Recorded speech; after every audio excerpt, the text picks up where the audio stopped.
我在哪儿？我不是在办公室改 PPT 吗？难道我穿越了？哎！别打我！别打我！别打我！狗崽子们！我看你们谁敢动我振哥！振哥，你是谁啊？四福哥，俺掩护你，杀出去！我看这一时半会儿就回不去了。看样子这里是个礼崩乐坏的年代，我竟成了一个一事无成的棍夫。既然罪则安之，我意志不够，那就用脑力去征服。振哥，曹帮人太多了，怎么办啊？打不过就跑，保命第一！狗崽子们，给老子躲开！不战！龟儿子，曹帮主不会放过你！哥，快往家里跑！哥，快跑！脑袋差点开花，这世界也太疯狂了吧！哥，快进来，快进来，嫂子等你呢。嫂子？我还有媳妇儿。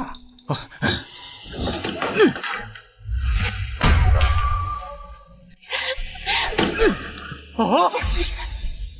哎呀！师傅，快到！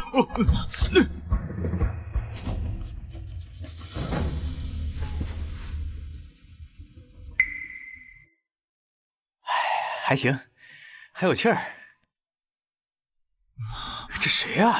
在我家上吊？嫂子咋这么想不开啊？嫂子？她是我媳妇儿？对啊，你昨天从柳家买的，你还说了玩3天之后要卖给三婆，还能换5两酒钱呢。柳枝，你到底有没有良心？我父亲把我托付给你建了这么大一座豪宅，结果呢？你是怎么对我的？夫人，你要相信我，我真的是被冤枉的。明明是你诬陷我！贱人，把这个贱蹄子给我扔窑子里去！放开！你们放开我！你们放开我！你们放开我！哎，婆子，请留步！放开我！放开我！这么漂亮的美女，你给我玩几天呗？哎，钱不该，混不该，不该有这副好皮囊呀！婆婆，求求你，救救我吧！婆婆，求求你！行，先给你玩玩，不过3天必须给三婆送去。好嘞！婆婆，救救我！我真的没有勾引老爷。你没有勾引他，以后就勾引我吧！你放我下来！混蛋，你放我下来！你放我下来！你放我下来！看来原主不光是个惹是生非的棍夫，还是个贪财好色的棍夫。天哪！天崩开局，让我一个坐办公室的小文员如何应对得来啊？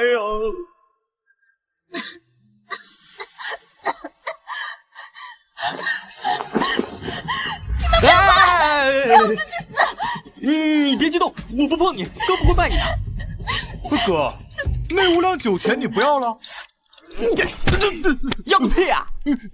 这是人，你下得去手啊你？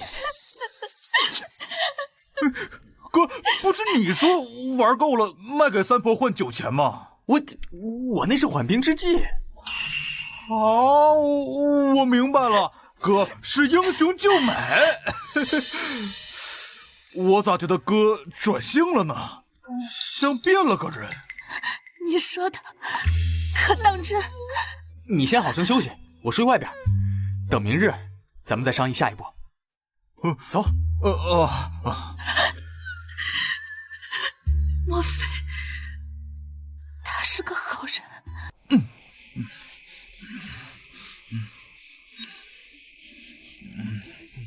哥，咱没钱也没粮了，又多一张嘴出来，咱咋活呀？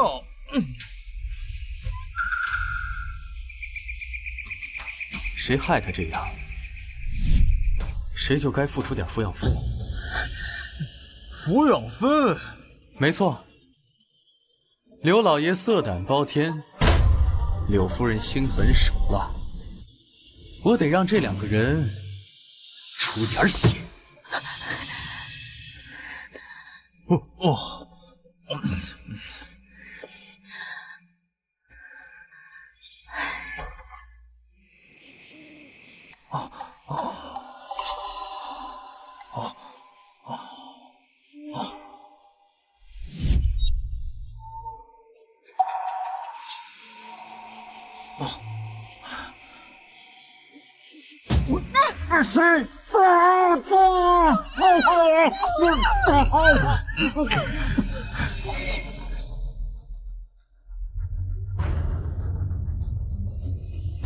走，去灵守我房。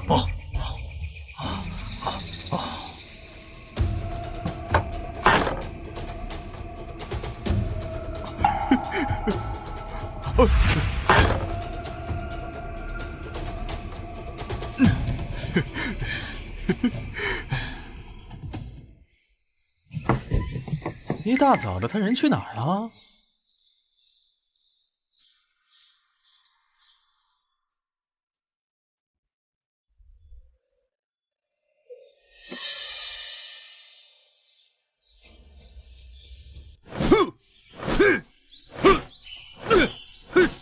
啊，活在这乱世里，连喘口气都觉得沉重。与其说是不活着，不如说是苦苦熬着。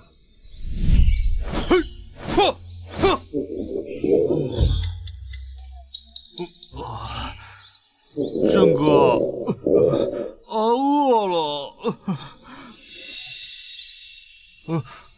也罢，人人只求自保的乱世里，能有个全然信任自己的人，已是万幸。这傻兄弟不懂世道险恶，只知死心塌地的跟着我，这是我撑自己的希望。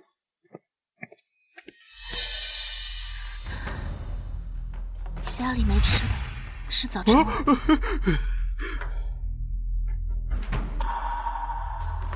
郑哥，你先吃。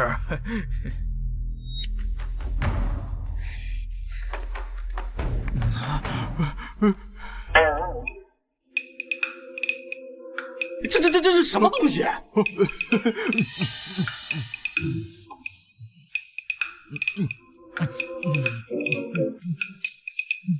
俺就知道，俺郑哥对俺最好了，有啥好吃的都想着俺。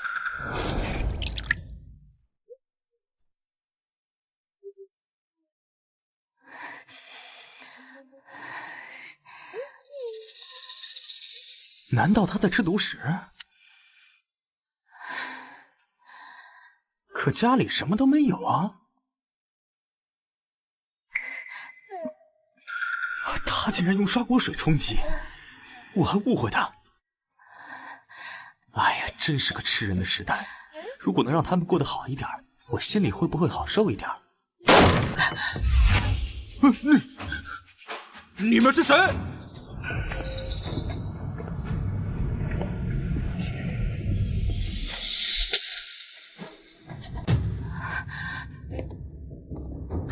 看来我来的不是时候啊。大妈，您是哪位啊？郑哥，这就是三婆。哎呀呀，原来这位洗尽铅华、看起来资深的美女是三婆呀！阿振真是出息了，不记得三婆对你的关照了。说好了今日卖妻买酒，迟迟不见你上门，老婆子自然要上门来问问，你要钱不要啊？三婆说笑了，我卢震岂能是卖妻之人呢？那不是硬往我头上戴绿帽子吗？你这是不打算卖了，是吗？我既然娶了她，就要付得周全，否则我卢震还算什么男人？我却不知阿振是如此有骨气、有担当之人。可惜了，在这乱世，拳头大才是道路。三娘我老眼昏花，不知道咱们谁的拳头更大。你上！进屋去。我告诉你们，我卢震虽然算不得什么英雄，但是也绝对不会推一个女人来换取暂时的安定。啊！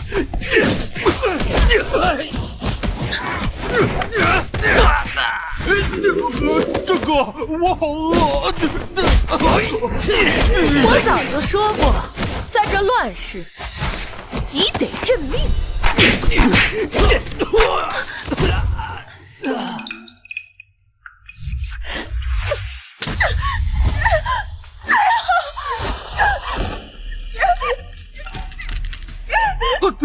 住手！放开我，你个混蛋！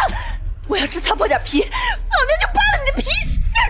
三婆啊，你有句话说得很对，在这个乱世，拳头硬才是道理。现在，你知道谁的拳头硬了吧？你们先离开！现在可以放开我了吗？三婆，你拿我当傻子吗？我若是现在放了你，他们就会进来，将我们碎尸万段。滚远点儿！现在可以放开我了吗？三婆，人心险恶，你还是留在这里比较安全。我要将你碎尸万段！来人，给我找个麻绳来，给三婆上个活儿。好嘞。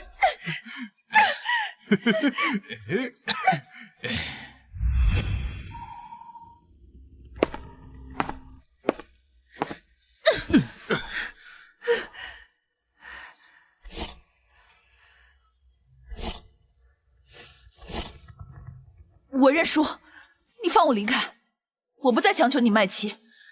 三婆的嘴，骗人的鬼！你说话要是可信，母猪都能上树。老实点。你到底想怎样？他们应该快来了吧？如果不一次性把他们打疼，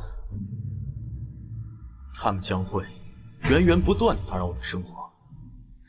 我这招呢叫围点打援，效果应该还不错。放了三婆，放了三婆！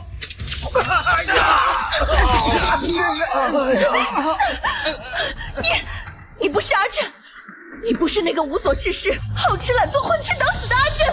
我是谁？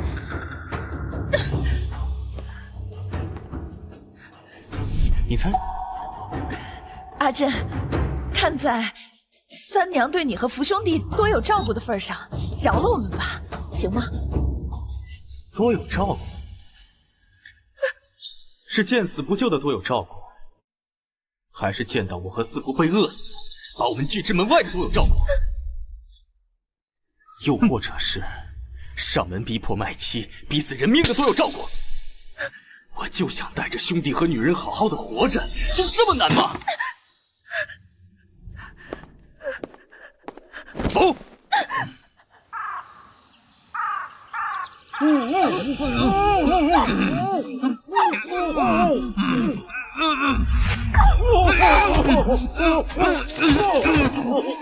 这是第一次，也是最后一次。若日后你们再来招惹，我可不能保证来的人还能活着回去。走。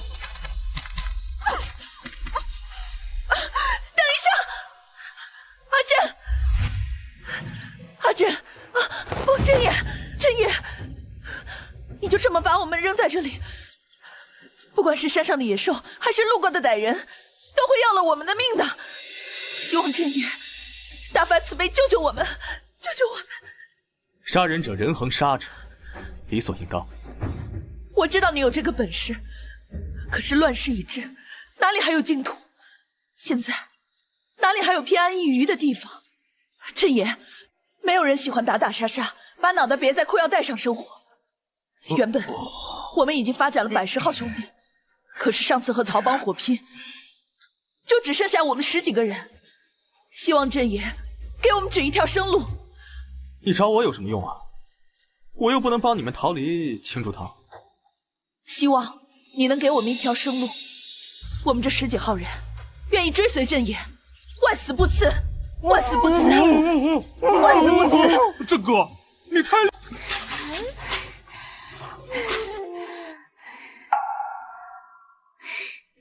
能填饱肚子就已经很满足了。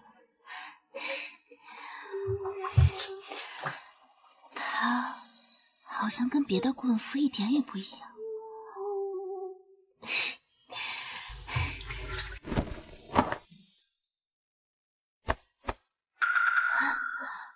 是郑哥安全回来了吗？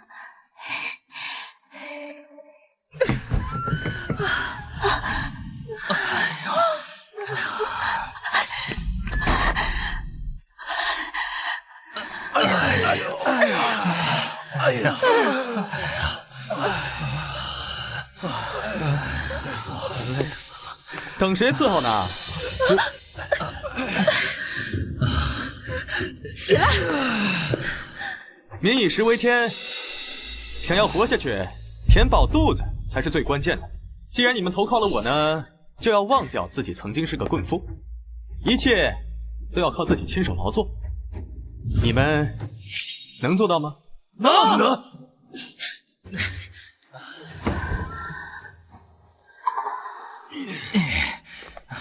不知道办公室的领导若是看到我现在的样子，还能不能认出来？郑哥可真是太威风。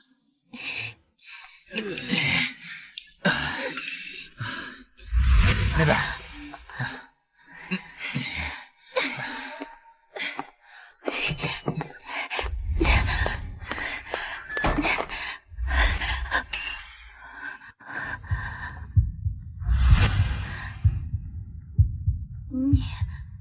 你干什么？这句话应该我问你才是。昨日还想着投环自尽，今日就在这里白日宣言，你胆子挺大呀。奴已经卖给你了，更何况你也帮我报了仇，所以我的生死自然是夫主的一念之间。倘若你要把我卖去那阿扎之地，我就只能以死来以保清白了。倘若夫主愿意留下我自然是听夫主安排了。这万恶的封建社会，这都什么乱七八糟的思想？柳夫人最爱的首饰，我看见了。你放心，我一定会护你一世周全。哦，对了，夫主怎么又把他们给叫回来了？这些多是游手好闲、惹是生非的棍夫，你把他们叫回来，恐怕会给自己惹上祸端的。我也是棍夫啊。如果有一条别的生路，哪里有那么多人愿意做棍夫？可是如今政权割据，连年战火，百姓们流离失所，自然民不聊生。若是可以给他们一块可以耕作的土地，他们自然会愿意为了一日三餐拼命劳作，哪里还有那么多时间愿意去做棍夫啊？既然我穿越到这方世界，不做些力所能及之事，还是心中难。打打杀杀的我不会，可是先进的技术和思想我这里有很多。若是能让更多流民过上安稳的生活，在乱世中给更多人一个家，也算我没有白白穿越一回。或许还能像短剧里演的那样，成就一方霸主，走上人生巅峰呢。这个，不好了！青竹堂的人打过来了。郑哥，他们外面来了好多人，他们扬言郑哥临阵脱逃，必须杀死衣锦校友，还有三婆和其他的棍夫，也因办事不力，要他们以命相抵。莫怕，一切的恐惧都来源于火力不足。虽然咱们人少又疲惫不堪，肚子又很饿，不过我一定会让他们见识见识什么叫科技改变生活。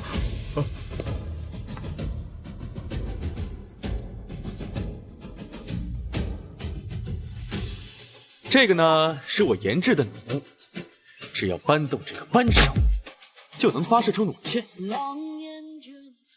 虽然用料粗糙，杀伤力也有限，不过咱们近战对远程，也能稳赢。怎么？你们不信啊？子佛。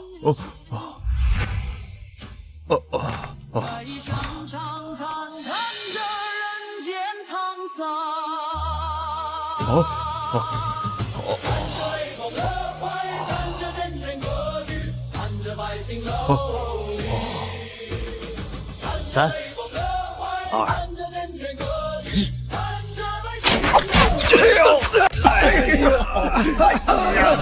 青竹堂的人都跑了，带头的左护法被树枝戳瞎了眼睛，已经带着能活动的人都跑了，咱们安全了。太好了！事情还没有结束。青竹堂的人盘踞此地多年，他们不会轻易善罢甘休的。不过，留给咱们的时间不多，人力不足，粮食也不足，所以从现在起，咱们要争分夺秒。这会儿让青竹堂的人丢了脸面，没有办法在江湖上混，所以他们今晚一定会回来血洗卢家，咱们也不能坐以待毙。娘子，你和三婆去做一些干净的饭菜，注意要消除干净后，让大家吃一顿饱饭。哎，阿佛，你和兄弟们收集一些这种树枝，并且削成一些锋利无剑的利剑。记住，要找一些笔直的树枝，提高射击的精准度。好。你俩等一下，你们不用参加战斗，但是一会儿要跟我去城外挖一些陷阱来，再回来吃饭。等挖好了，咱们就到村外打埋伏，打他们一个措手不及。措手不及，措手不及。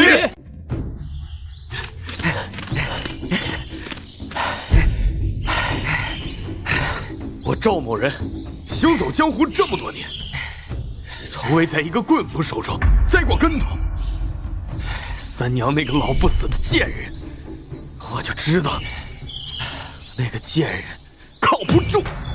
堂主英明，一个小小棍斧根本不足为虑，尽管交给我们，经验定让他们知道青竹堂的厉害。那个小婢女也只能交给堂主您了。走。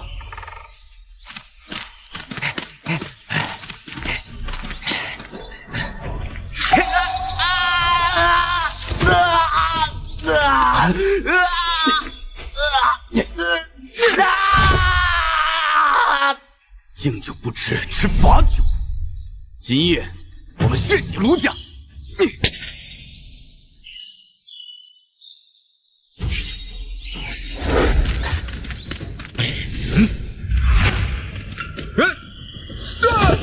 别过来，这都是陷阱。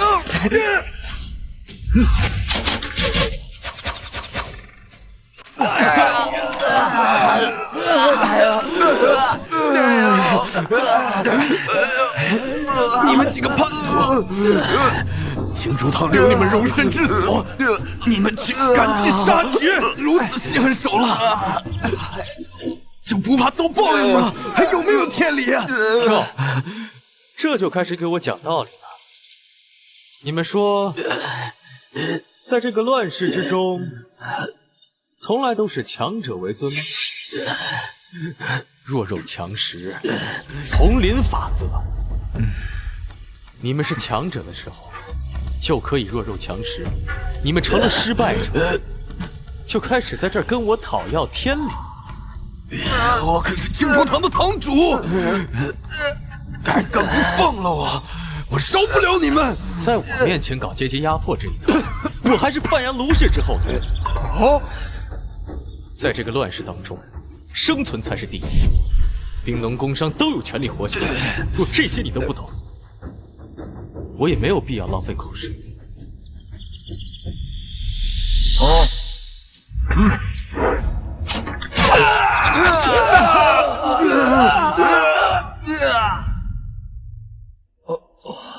郑哥，这青竹堂已经被灭了，你怎么还太生气了呢？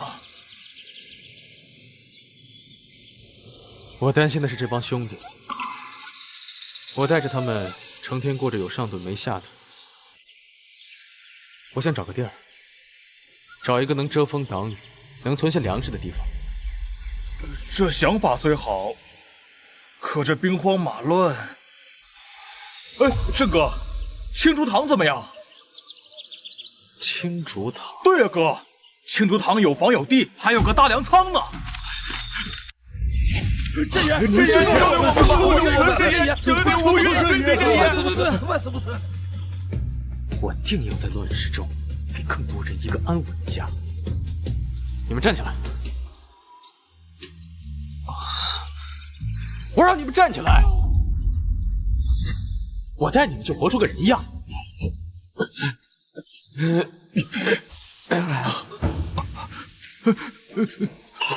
哥，这么多人，吃什么？住哪儿啊？府主，家中已经人满为患了，他们说想要来投奔你。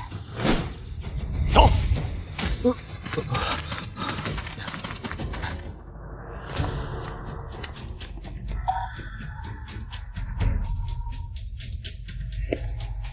这位弟兄，不是我不仁不义，实乃急迫，才由此住进青竹堂的下策。青竹堂做的都是伤天害理的事，这爷我们不怪你。这爷我们不怪你，不怪你，不怪你。我们这爷我们不怪你。乱世里人命最贱，可以最宝贵。想让兄弟们铁了心的跟着走，总得让人把肚子填饱。眼里看得见的是实实在在的奔头。林霜，你带着大家整理青竹堂，我和四伯出去一趟，等大家回来。你要注意安全。好。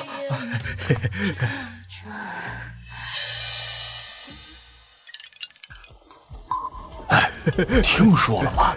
邻村出了个厉害的小子，连青竹堂都不是对手。知道，听说是出自范阳卢氏，很厉害的，还抢夺了青竹帮堂的老巢。对外说是不管士农工商都可投奔。广平王若是知道有人在此招贤纳士，会不会……这些可不是咱们能说的。快走！走！当时头脑一热，就冒充范阳卢氏。范阳卢氏可是大家族，也不知道会不会被报复。算了，报不报复的都是后话，还是先弄些启动资金才是正事。原主全身上下也就这块玉这点钱，但愿他能帮我渡过难关。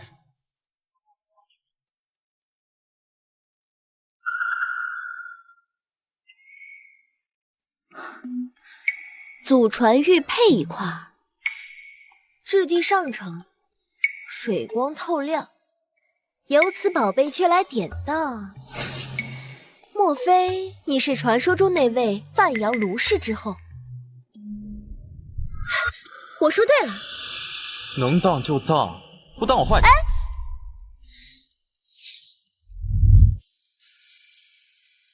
这块玉佩只值2两，可这2两银子却变不出范阳卢氏的威风。说，你为何冒充范阳卢氏，也不怕被拆穿之后死无葬身之地？姑娘何必为难在下呀？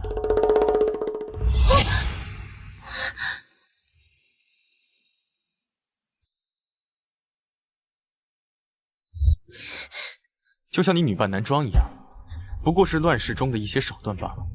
可你本来可以选择另外一种手段啊！姑娘说笑了，换一种手段，证明你们还有选择。可我们呢？我们已经没有选择，无路可退了。是向晚胡言乱语，公子大义，向晚自愧不如。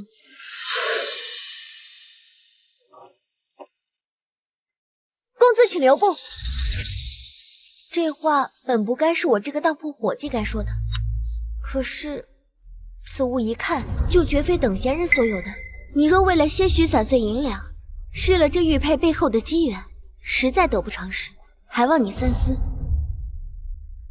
盛世古董，乱世黄金，如果能换得些许银两，在这个乱世当中生存，也是值得的。这块玉佩就不是普通人家可以拥有的，就算他不是范阳卢氏，必定也是出身世家大族，再加上此人言行，将来必非池中之物，阿爹说，做生意最需要的就是眼光，学会奇货可居。此人说不定就是我的奇货。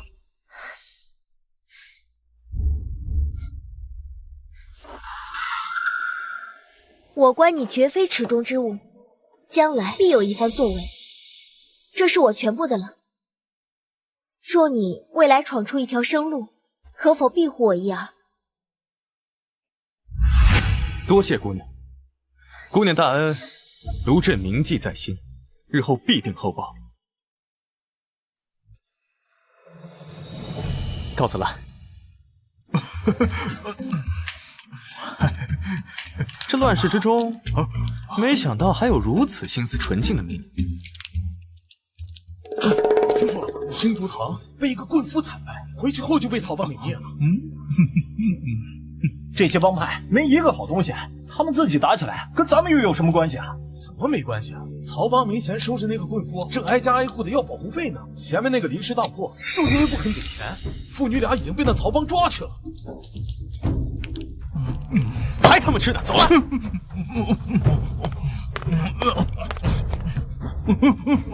小娘子，小娘子，出去！放开我你！让你躲，让你躲！你是笨，你想讨伐人家卢公子，以为自己都是什么东西？一群阴沟里的老鼠，以为天黑了就能称霸天下了，岂不知天是会亮的。这小娘子脾气还挺大。说得好！来，躲开！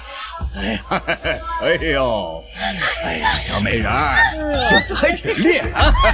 我告诉你，一会儿让我兄弟把你玩烂了，我看你还怎么忍心！好了，放开你们！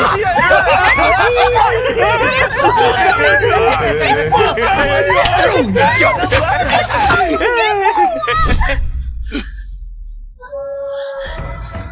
连姑娘说了，让你们把脏手拿开，你们是听不见了？卢震，曹帮主，百闻不如一见呐，只不过可惜了，见面不如闻名。我去呀！哎呀！杀了他呀！哎呀！住手！要不然我就掐断他的脖子！我范阳卢氏与你们曹帮无冤无仇，我只不过看不惯曹帮主如此不懂怜香惜玉，不如给我个面子，放了他这回，就当今日之事作罢。曹帮主意下如何？不行！若就这么轻易放了他，那我们曹帮的规矩岂不成了摆设？那人人都是如此，那我曹帮上下100好兄弟还怎么混？怎么立足？看来我范阳卢氏的面子在这里还赶不上你们曹帮的规矩。看来你这是要和我卢家对着干。公子说笑了，曹帮岂敢跟范阳卢氏作对？但是若只凭公子单单一句话就放了他们，那岂不堕了我曹帮的威名？看来曹帮主对我的身份有所怀疑啊。不如这样，我们打个赌，3天之内，就当这位妇女在你曹帮做客。3天之内，我会让他们安安稳稳地离开曹帮。如果我输了，我便不会理会此事；可如果我赢了，还请曹帮主废除你曹帮的规矩，让他们父女2人安安稳稳地离开这里，可否？好，那我就静候公子的光临了。林姑娘放心，卢震定然会来救你，等着我。帮主息怒，我们这次也不算完全被骗。此人之前的确是个棍夫，但前些不久，他宣称自己是什么范阳卢氏，一直隐居在外。此人会妖术，而且还会制造武器。听说被他武器所伤的人，哪怕没有伤及性命，也会全身麻木，十分可怕呀。帮主，他还能让挖光了野菜的山上重新变回食物来。他还搞一些奇奇怪怪的东西，如今青竹堂都已经被他所占领。许多人都已经去投奔他。行了，哼，他妈的，我看呀，他就想踩咱们立威。要是让他得逞，此地商贾必然对其归心，草莽江湖，哼，也会对他心生敬畏。哼，这可怎么办，帮主？帮主，这卢真的法术，我们可不好对付啊。哼，法术，我看只不过是些奇技淫巧罢了。是，传令下去，加强戒备，绝不能让他们有机会接近曹帮。是，快去！哼，他娘的，姓卢的就是个缩头乌龟，害得老子白白等了3年。不好了，不好了，帮主，外面来了好多人。可以。我们吃的，我们吃的，我们吃的，我们吃的，我们吃的，这怎么回事？怎么这么多流民了？不知道从哪来的消息，说是曹帮要开重口，这些流民3年前就开始进城了，还一直在这围着不走，都看着咱们大门虎视眈眈。快把门关上，别让他们进来！让我们进去！别让他们进来！他们肯定有粮食，他们肯定有粮食，开门！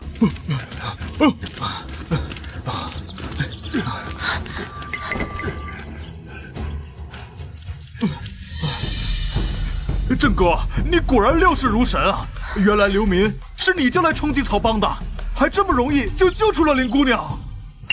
林姑娘对我有恩，能兵不血刃的将你们妇女救出，实乃万幸。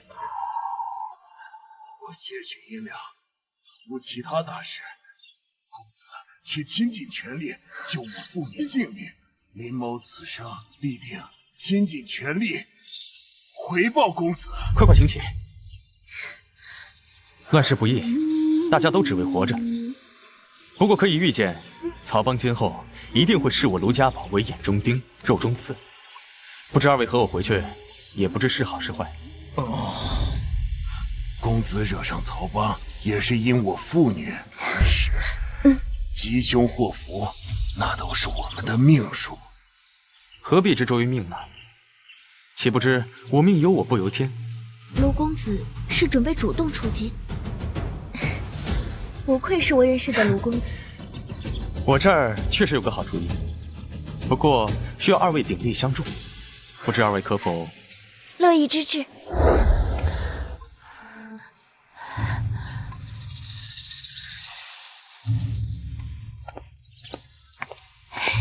府主，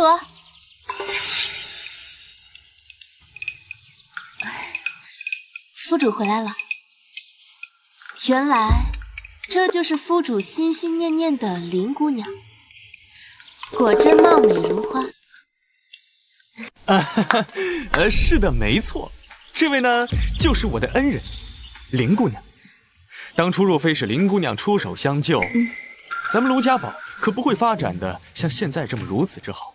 哦，对了，这位林长和林姑娘要在咱们这里安家，这些呢都由娘子掌管，我就不插手了。哎呦，水泥和的怎么样了？哦，还有那个刘恒找到了吗？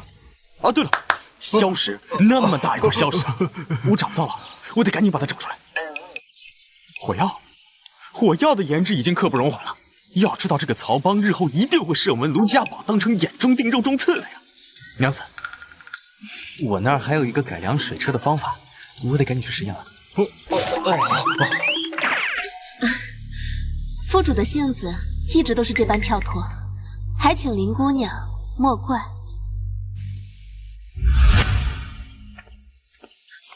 娶妻了又如何？我林小满。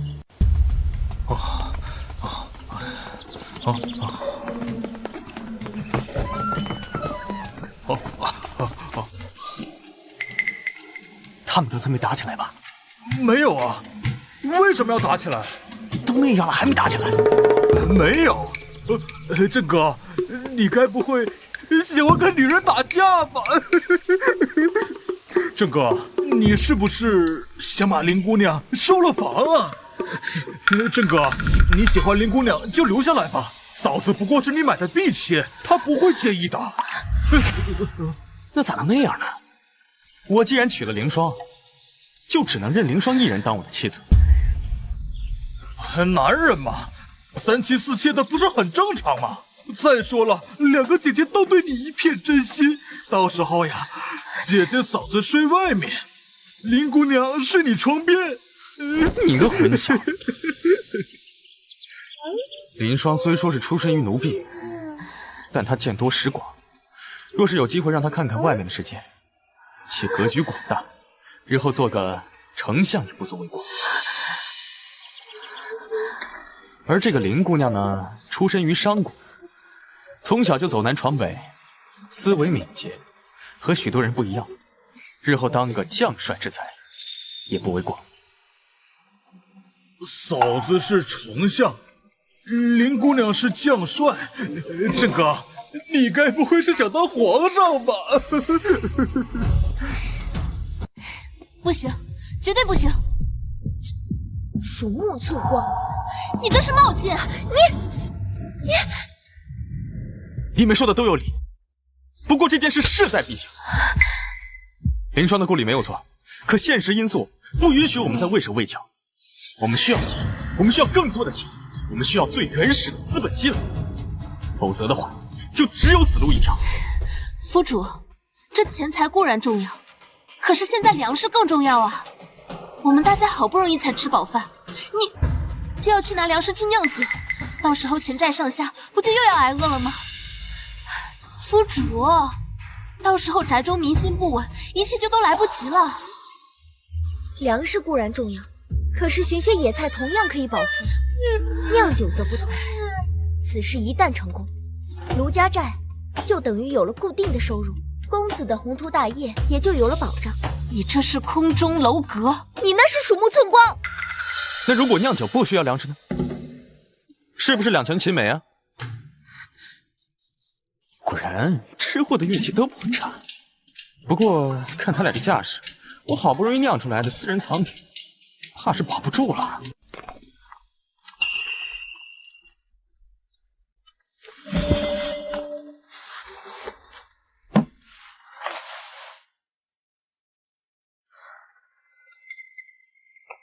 酒香浓烈，沁人心脾，果然是好酒。果香馥郁，闻之可醉。我当真从未见过如此好酒。这种果子个头小，皮厚又没有肉，拿来充饥食之无味，弃之可惜。我就用这些果子酿造了些果酒，来，你们两个尝尝，不知二位觉得如何？来，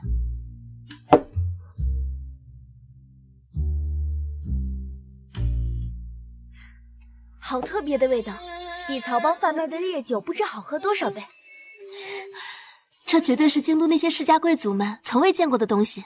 只是山上的果子毕竟产量有限，就算把所有的果子都拿来酿酒，那也不够啊。如何能成为你的助力呢？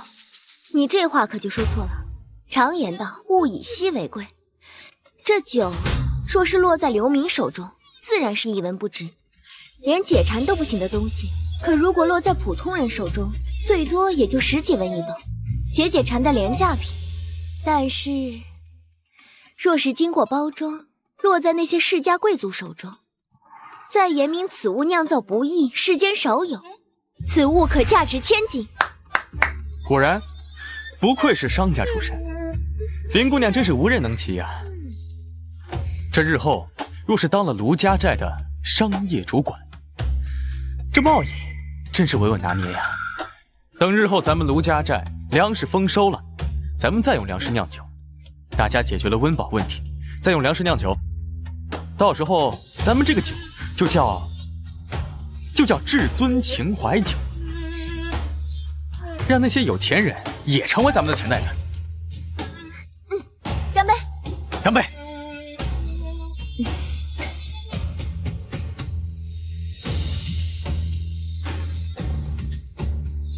耶！快哉！从明天开始，我要让这至尊秦淮酒走出鲁家寨，卖遍大江南北。加油！再来一杯。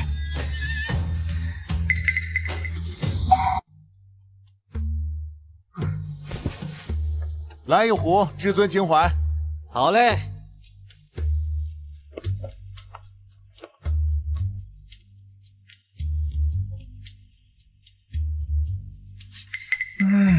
这酒也太香了，我闻着都要醉了。这就是传说中的至尊秦淮酒，一壶就要30两银子，普通人可喝不起啊。嘿，客官有所不知呀，这至尊秦淮是我们卢家寨特产，每个月只有100坛，多1坛也没有。多亏我们老板和卢家寨的林老板是好友，这酒根本就没得卖。虽然定价这么高，也还是经常卖断货。今天你喝得到这酒，明天还不一定能喝得到呢。这还等什么？我也要一壶。我也要，我也要。好嘞。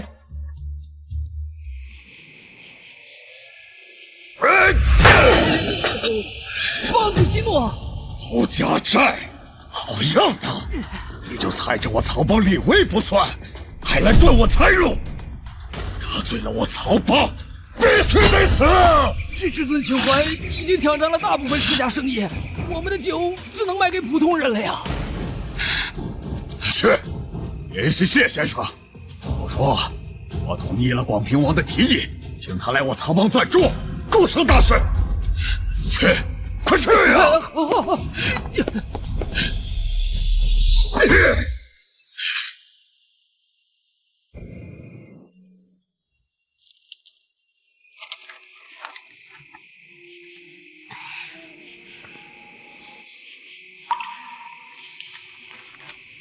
府主，卢家堡内各项事务已经理顺，各小组小队也都选出了组长队长。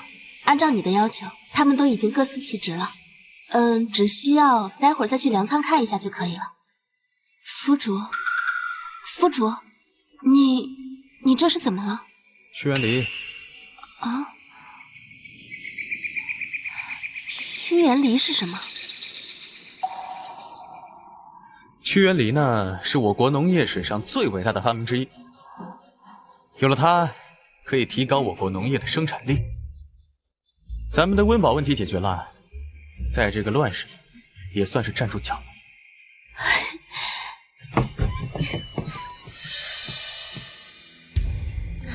我还以为只有我带来好消息了，没想到卢先生也有好消息。怎么，曹帮快被你挤压的没有容身之地了？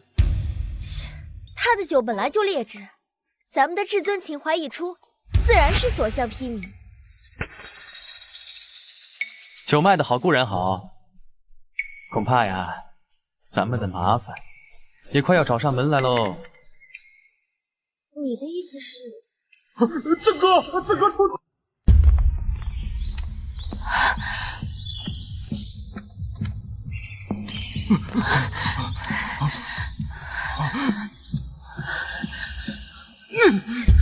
这怎么办呀？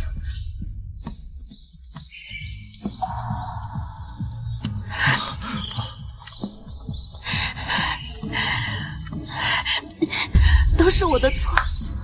我今天若是来巡视的话，也不会发生这种事情。不，都是我的错。都怪现在日子过得太安逸了，忘记当初刀口舔血时该有的警觉了，都是我的错，都是我的错。现在自责毫无意义。咱们的酒断了曹帮的财路，他来一招绝粮也属于正常。郑哥，你说是曹帮的人干的吗？显而易见啊！让咱们绝粮，既能扰乱军心，又能给咱们的酿酒材料造成困扰，一举两得。那怎么办？就算现在高价收粮，也买不到粮食了呀。不用担心，现在咱们只要再做2件事：第一，让全寨的人吃上一顿饱饭；第二，找到偷东西的人。可是，我们要去哪儿弄到粮食呢？你的酒，王爷收下了。不过，王爷的意思是，希望你把那至尊秦淮一并弄来。还请先生转告王爷，我曹帮必定尽全力攻下卢家寨。到时将所得一切尽归于王爷。哎，万万不可！我听说那位卢震出自范阳卢氏，一身本领通天彻地。哎呀，谢先生明鉴，我曹帮多数弟子都知道，这姓卢的就是一个棍夫。一个棍夫，他能懂得调虎离山之计，玩弄你于股掌之间。一个棍夫，他怎么改良织布和耕种，制造炭笔、水泥和弓弩。一个棍夫，他会收拢流民，教化众生，仅凭10几个人就割据一方。一个棍夫，他能造出如此绝世佳酿，让你曹帮束手无策。不行，此人若不能收入麾下，将来必是大敌。我得休书广平王，先拉拢一下才是正理。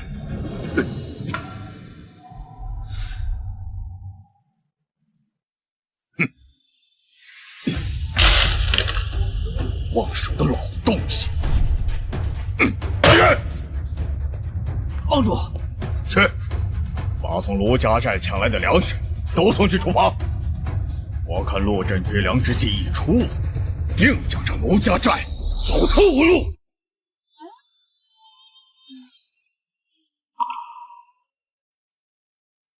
凌霜，你去屋子后面割一些那里的草，再从鸡舍那边取一些鸡蛋，做一些韭菜炒鸡蛋，充当今早的餐食。再把搭在架子上的南瓜煮成粥。记得要摘那些熟透的，千万别把没熟的给我摘了。可是那些草是来吃的吗？还有那个什么黑色的瓜，那不是用来开花的吗？他们都不认识这些植物，我正好用这种方式做一个保险。四福，守住城堡大门，不要让任何人进出，防止偷粮食的贼进出。是。林姑娘，麻烦你去取一下登记册，咱们要揪出逆境。遵命。不知曹帮的人有没有吃那些粮食？我的粮食可不是那么好吃的呀。先生，听说你抢了卢震的粮食。先生，他门户打开，这不明显让人来偷吗？你知不知道广平王要招安卢震？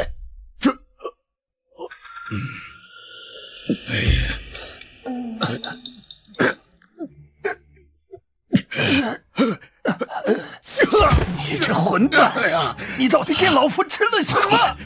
快上狼！所以你是故意让他们来偷粮食的？说故意有些夸张了，只不过是他们运气不好罢了。如果是前段时间，是那些田木鼠，他们偷走也没什么大问题。只可惜啊，怪就怪在他们是这2天才来偷的呢。有什么区别？本来以为和之前一样，是田木鼠，可谁能想到你们挖回来的是苦木鼠。如果这苦木鼠不经过处理的话，是会中毒的。所以堡主让大家统一用餐，就是为了统一处理这些毒木鼠，防止大家中毒是吗？大家都以为去皮的木薯泡在水里，是为了煮出来的样子更白。可我没告诉他们，如果不浸泡，是要死人的。所以说，那些偷粮食的人怎样了？这个嘛，曹帮上下中的是同样的毒，若非催吐的及时，曹帮上下恐无人生还。所幸诸位及时催吐，诸位残留的毒素不足以致命。老震，老子跟你不共戴天！吃不足败事有余的东西，我一定要禀告王爷，你这种蠢货，万不可留！寨主果然英明，这粮食在您手中，是保父的圣物，到了敌人的手中，却成了催命的利器。可是按照那个帮主的性格，只怕会和咱们不死不休呀。府主，还是早做准备才好。你们放心吧，现在曹帮的战斗力受损，不敢与咱们正面交锋。咱们还是好好研究一下我的生流作坊。哎，我这个密封技术还需要改善一下，省得到时候我还可以用这个密封技术制造一个蒸汽机呀。又在说奇奇怪怪的话了。鸡就是鸡，哪有什么蒸汽机啊？我看你是想吃白切鸡了吧？卢公子难道是又有新的发明创造了？等我真的研究出来了蒸汽机，我就在咱们寨子上开展一次工业革命。等那个时候，你们就知道我这个发明有多么的伟大。谢先生，是不是说的太过于轻巧了？退让，叫我曹退让？难道我曹帮上下无人生还才叫退让吗？虽然我依附于广平王，但我也在此地经营多年，手下兄弟跟我同生入死，我一定要为我的兄弟们报仇。家宝害我曹帮几十条人命，我和卢家宝不死不休。如此才华横溢之人，之前居然是个无所事事的棍子。范阳卢氏竟然出了个这样的人才，此人必须招入麾下。如若不杀，还不是因为你觊觎别人的粮食，还派人去做贼，自己害死了自己的手下。请谢先生转告广平王，我曹帮和卢家宝绝不共事一主，有他没我，有我没他，你看着办吧。你庶子不同为谋。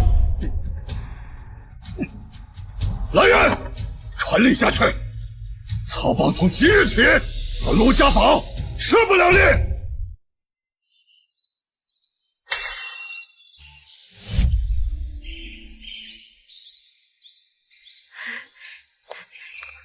参见寨主。你是沈追？登记身份的时候说自己熟读四书五经的那个？是的。你有什么事？我发现了奸细，特来禀告寨主。哼，发现奸细？那你是怎么发现的？前日我随母亲一起挖木薯时，曾去过粮仓，那时就发现有人在粮仓周围窥伺，但那时他并未任何不妥之举，我就没有做出防范。今日粮仓被盗，我又将寨子里的人挨个看了一遍，发现当时那个人不见了，所以我断定那人一定就是奸细。年纪不大，口气不小，你能把寨子里所有人都记住？不才3岁通诗文，5岁通经典，过目不忘乃基础本领，总结分析才是学生的强项。你说的奸细就是这个人吧？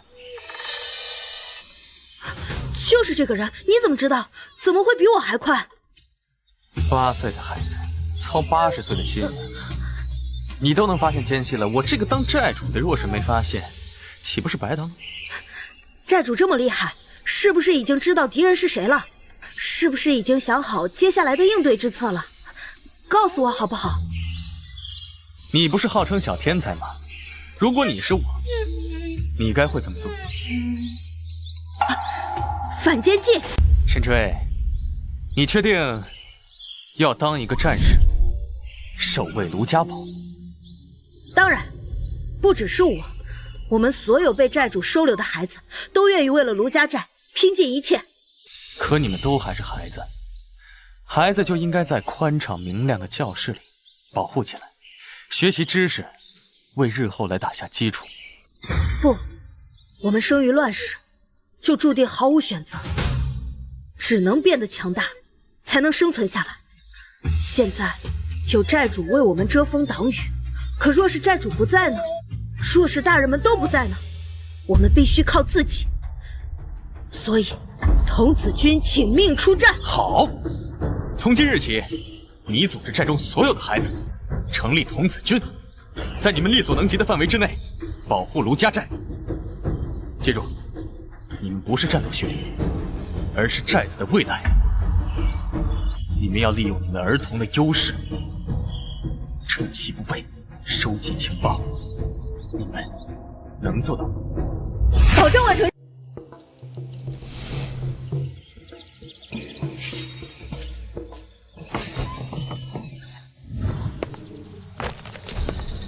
Hello， 早上好啊！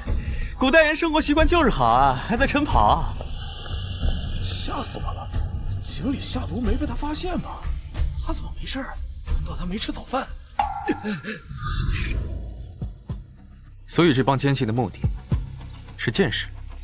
我们讨论过了，那个人在寨子里乱转，各个地方都有观察，所以其目的应该是为了打探寨子里的情况。之所以只拿走我们的箭头，应该是因为我们的箭头有所不同。那个杂碎外面穿的是寨子统一发放的外袍，可内部穿的却是柔软干净的中衣。那布料我之前见过，富人不会穿，穷人穿不起，所以这个人的身份应该是类似刘老爷家的护卫或者园丁，应该是帮会的人。我当乞丐的时候曾经见过帮会打架，听说他们会给鞋底套上一层编织的草鞋，防止打架时下盘不稳，而那个人的鞋上就有被这种草鞋勒过的痕迹。怎么还记恨我呢？不就是小时候偷过你一糖吗？我不都还你了吗？我娘说贵妇不是好人。小姑娘，这可就是你的不对了。你要用发展的眼光看人嘛。昨天的你和今天的你或许相似，但去年的你和今天的你呢，可是大有不同。难道你觉得自己一成不变吗？说呀，扭扭捏捏，娘们唧唧的，早知道就不带你了。我才没有。那你就说呀。我看见他露出来礼仪的袖口上绣着2片水浪，我猜他应该出自曹帮。我娘曾经帮助曹帮浆洗衣服，我曾经见过他们的袖口上都会绣着2片水浪，所以他一定是曹帮的。可以啊你，果然啊，高手在民间。想不到我这小小的卢家堡，这几个没有腿长的小萝卜头，竟然能把这个奸细的身份猜出来，实乃人才啊！堡主的意思是我们猜对了。曹帮亡我，卢家堡之心不死，一计不成又生一计。咱们前些日子顺水推舟，让他们吃尽了苦头，想必现在是准备报复回去了。而这箭矢呢，我猜就是他们下一步计划的突破口。是毒。我也是这么想的。咱们之所以让曹帮忌惮，就是因为咱们的弩箭上虽然不会造成严重的伤害，但是会让人失去反抗能力。前些日子我在安全大会上讲话，让你们小心那些树的枝叶，就是因为它们有毒。所以他偷走箭矢的目的，就是因为想要了解解药，想让咱们箭矢上失去毒药，这样一来，咱们的箭矢就会因为缺少箭头，而杀伤力不足的箭就会变成一堆废柴。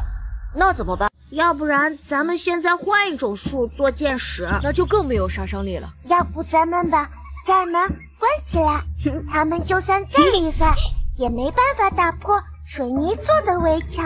可我听说舒先生讲打仗，说攻城都是有撞车的，寨门根本挡不住。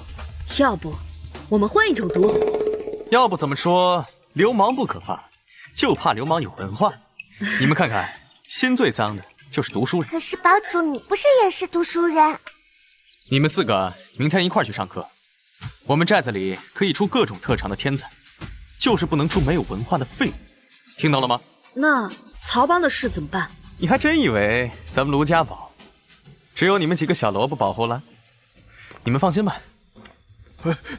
郑哥真是料事如神啊！那人出了山寨以后，就直进曹营，进了曹帮。有人注意到粮食丢失那日他就不在，这几日突然好了些，这是另有图谋。我已经按照副主的吩咐，将今日新制的剑士换上了新的箭头了。我爹派人回来传话，曹帮和谢先生生了嫌隙。这几日呢，谢先生都住在聚贤客栈的天字号客房中，忙着接见本地名士。好，一切如我所料。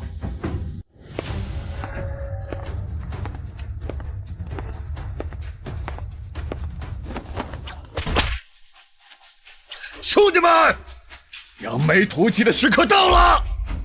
寨子里的人都喝了加了料的水，现在他们手上一点战斗力都没有，而且他们的秘密武器解药我已经提前拿到手了。只要我们攻进寨子里去，我们就能为死去的兄弟们报仇了！兄弟们，给我冲吧！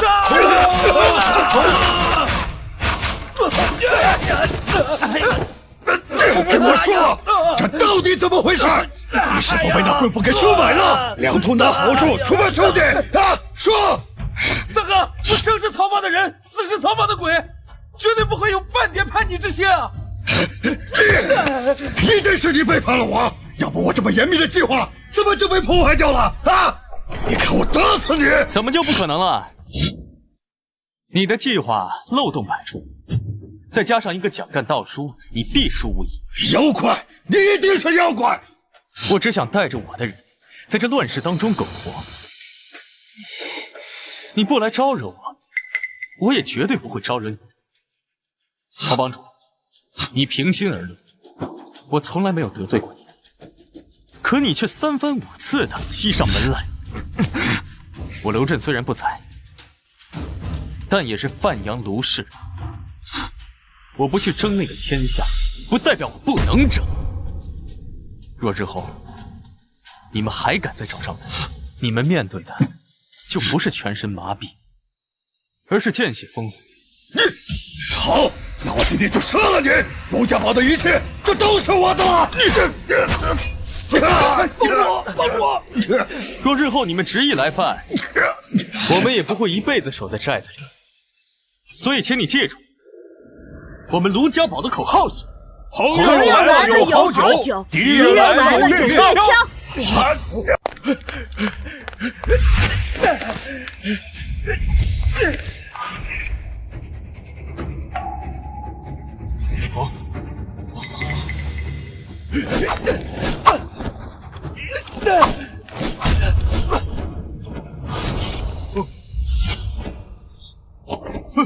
哥，你别去，太危险了。来都来了，也不能见死不救啊！哥，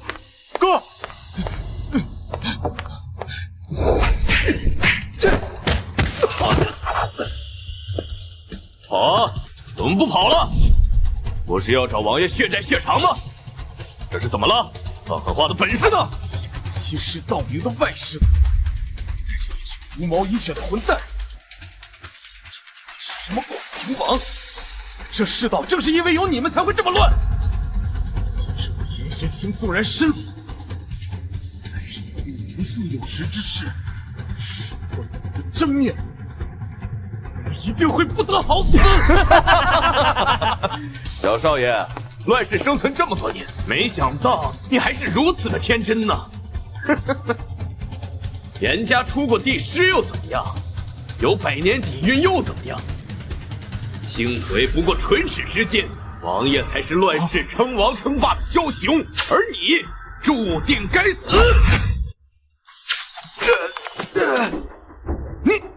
你们是谁？广平王要杀的人，你们也敢救？活得不耐烦了？广平王是和曹帮有着密切联系，还收了他们的酒，帮助了曹帮起死回生的广平王？当然，那就没有什么好顾忌的了。杀了他。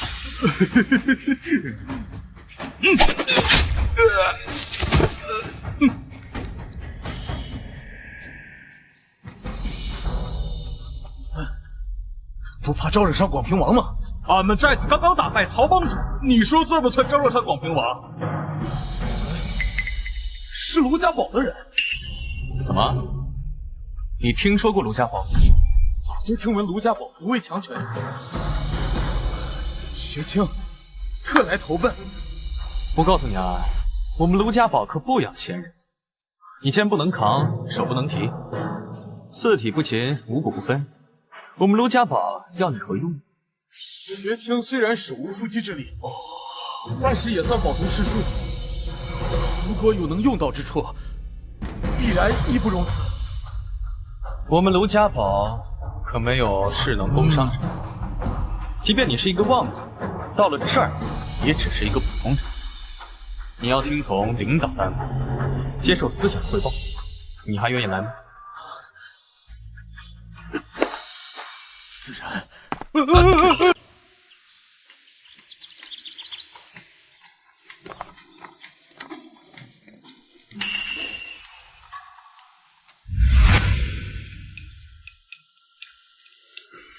耶！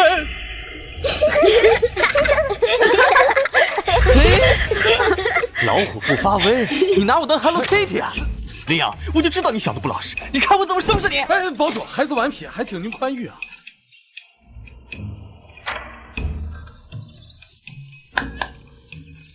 说，严夫子课上的怎么样啊？严夫子很好，就是我听不大懂。我还是更喜欢去四虎哥哥那边练拳。我觉得严夫子的课比我之前的夫子强多了。就是什么呀？沈追，你来说。他们说严夫子恪守礼仪，是个老古板。沈追，你怎么出卖我们呀？寨主可是我救命恩人，但凡寨主发问，我知无不言，言无不尽。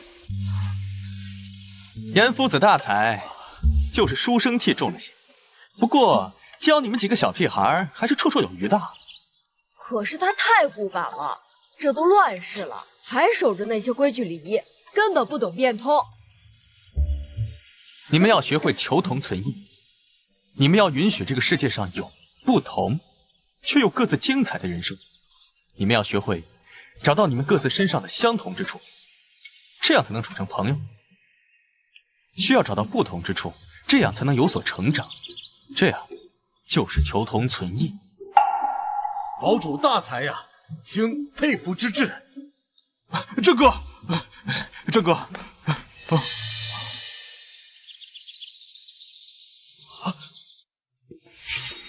是广平王，或者叫他严世明。你们是？他是我的庶弟，但是城破之时，他投靠了叛军，屠了我们严家满门。我胸口这伤口，就是他亲手造成的。若不是我与旁人不同，我早就是一抔黄土了。你想报仇？我试过很多次刺杀他，这对我来说太难了。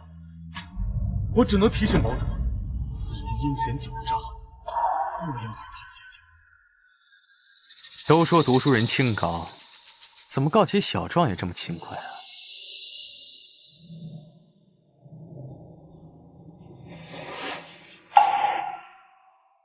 坐下吧，不用那么紧张。所以说，那天追杀你的3个杀手，之前都是你们严家的下人。是，他们都是我们严家收养的孤儿，理应该效忠于家主的。可是如今这乱世，人心不古，他们投靠严世民有钱有势，就背弃了我们严家的恩情。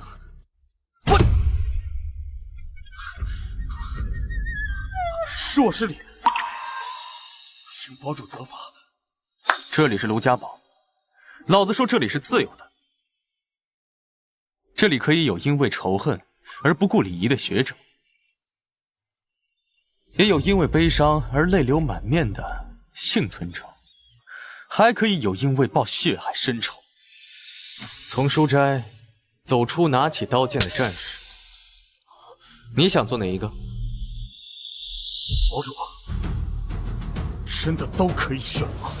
我说可以就可以，不用把自己放在礼教的套子里，相信自己。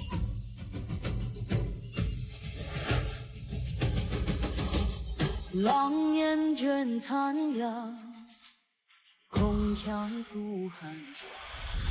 列祖列宗，你一定会手刃我们严家的仇人！看一下口口里边裹着什么？乱世是不需要软弱的，正如当初你们一样，愿意站出来保护大家。你们不需要软弱，只需要调整情绪。哥哥他没事吧？每一个人都需要成长，每一个人都有自己不愿意被人看到的一面。等夫子愿意说了，大家自然而然也会知道。好啦，今天的课就上到这里，回去吧。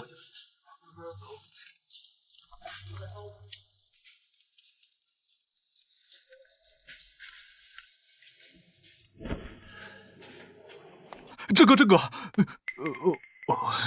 别问，别说，就当没听见。不是，是门口那个。要给大家一点点空间，连独处的空间都没有，人迟早是会崩溃的。到时候不是杀人就是自杀，多危险！不是这个，那个送信的、姓谢的在堡门口求见。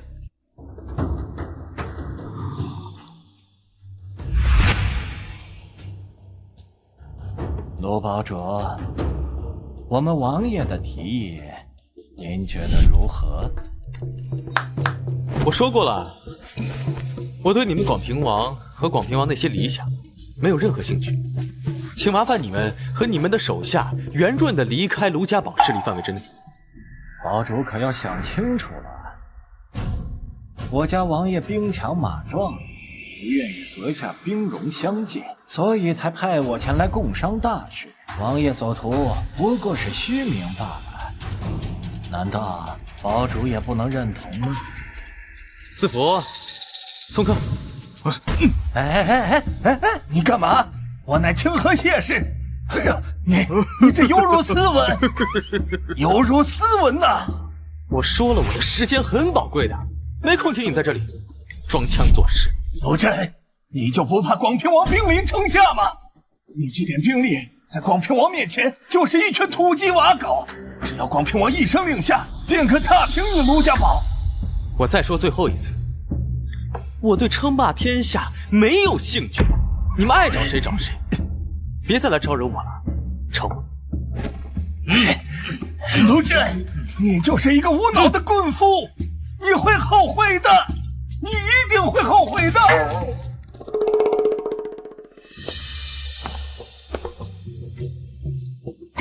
您不该放他走，不放他走，谁给咱报信？你放心，我可没有做圣母的习惯。可是，此人阴险狡诈，定不会善罢甘休。以他的卑劣，一定会使阴招，清草会无力扭转。谁说的？若你能开设课程，要全民学习兵法，还怕他搞阴谋诡计？学兵法，全民皆兵。对啊，只教几个小萝卜头，实在屈才呀。36计能不能讲？孙子兵法会不会讲？是，可是卿从未听过孙子兵法36计。小爷上大学的选修课就是孙子兵法和36计品鉴。为了不挂科，小爷可是把这8000多字倒背如流。你等着，我这就去给你写出来。哇，瞒天过海，浑水摸鱼，抛砖引玉。我的天哪！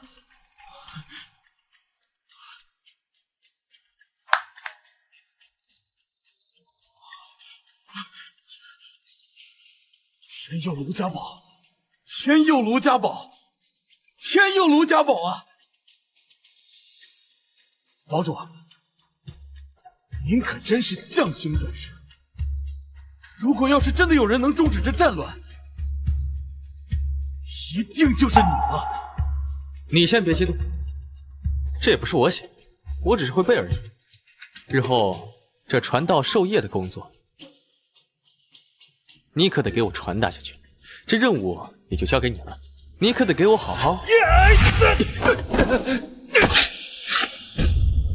堡主，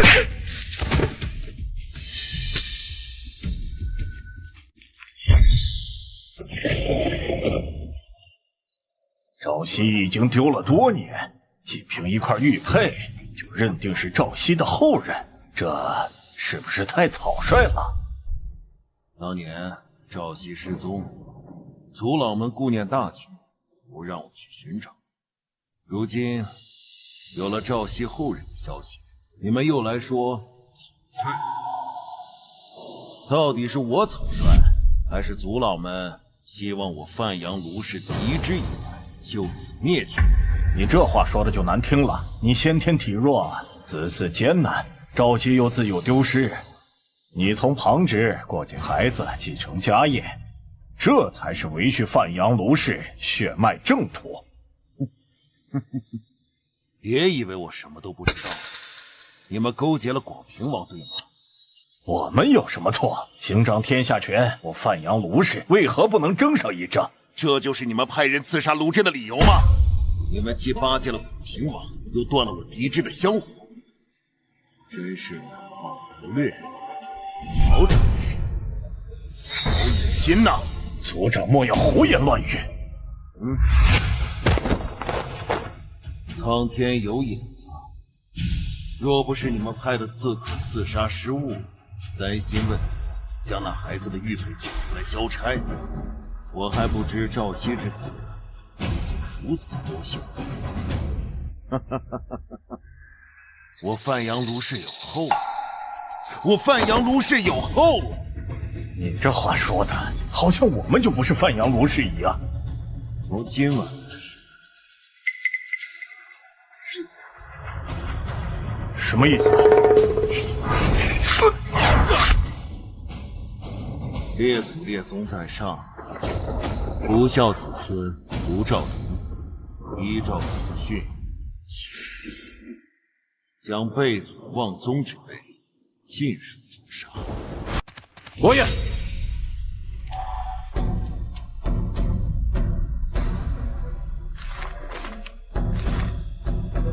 谢先生果然料事如神。如今范阳卢氏数族中长老更是病弱，族中各位长老各怀心思，此时正是趁虚而入拿下范阳卢氏的大好机会。小小一个卢家战士，能够撬动整个范阳卢氏的利益才是自己。王爷，不好了！什么事儿？范阳卢氏发生血拼，族老会刺杀族长，被全部反杀。他们的族人也被逐出了范阳卢氏，现在卢家已经被卢兆陵全部掌控了。什么？又是他卢兆陵？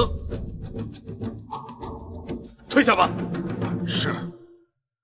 卢兆陵，我跟你势不两立。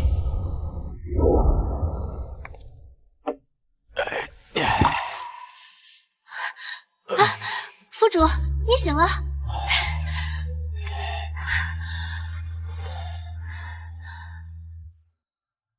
我这是怎么了？您已经昏迷了3天了，大家都很担心你。哦，对了，香婉刚刚才回去休息，还有司福，他们一直在外面守着。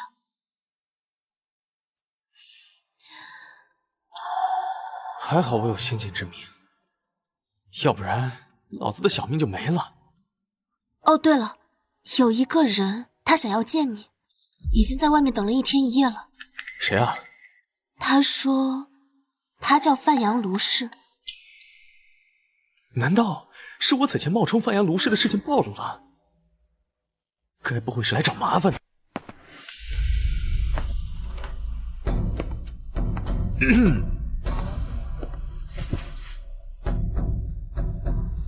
你这个地方也太寒酸了，住在这种地方，也敢自称我范阳卢氏？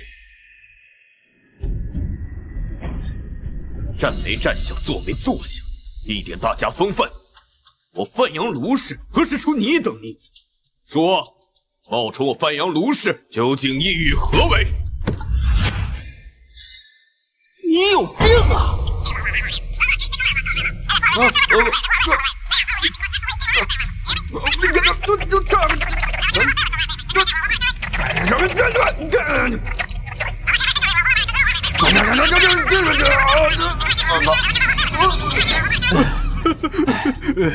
杀人！如此粗鄙之人，怎堪为我范阳卢氏？定是冒充之人！你这棍夫，已有屈死之道！你在这跟我逼逼赖赖什么呀？有本事过来打我呀！在这儿，你装什么大板蒜啊？你妈没教过你不要用手指指别人吗？很不礼貌的行为。范阳卢氏就是这样教育的啊！以后出门别说认识我嫌丢人。庶子啊！你复读机转世啊？你就会这一句话？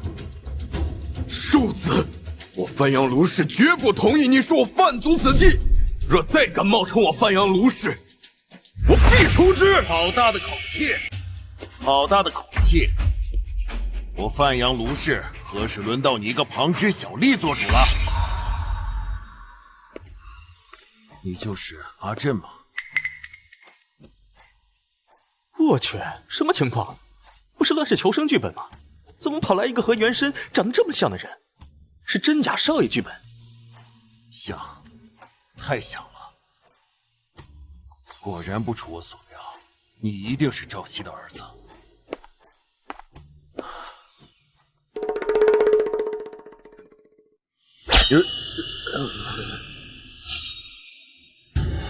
卢兆阳，你不要以为是大长老的儿子，四处横行霸道，族中念你父亲年迈，对你多有作用。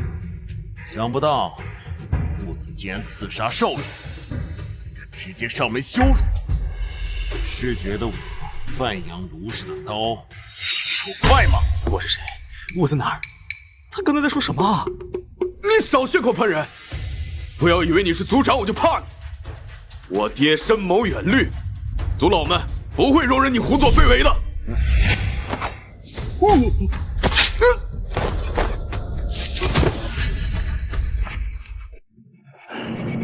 可惜啊，范阳卢氏已经没有族了。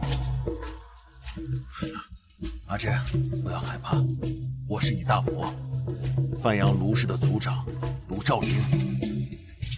我多病不嗣，这么多年一直寻找你父亲，想让他把卢氏继续传承下去。从此刻起，你就是我范阳卢氏的少主了。这是古代版的豪门少爷回归记吗？这上来就尬人的老头，到底是原身的亲人还是敌人？冷静，冷静。卢家主恕罪，小子当初是胡说八道，冒认范阳卢氏之名，只为在乱世中谋求一丝生机。小子只是棍夫出身，绝不可能是范阳卢氏之后。如有冒犯，还请卢家主子责罚。阿震，你还记得这块玉佩吗？这是我和你阿爹年幼时父母所赠。这块玉佩属于我年幼失散的弟弟卢兆熙，也就是你爹。所以，你真是我大伯？我真是范阳卢氏之后？家人们，谁懂啊？口嗨就变成真的豪门少爷了。逻辑的，天理的。大伯，所以是广平王派人告密，才会有人来陷害我的是吗？广平王应该是拉拢不成，想要驱虎吞狼，只不过他也没有想到，他竟然歪打正着，替我了却了心中大事。歪打正着是没错，只不过这个小人从一开始他就没憋好屁。这个小人，我没去找他麻烦，他反倒来找我麻烦了。哼，大伯，你知道这个广平王平时最大的敌人是谁吗？最大的敌人，应该就是黑旗军了吧？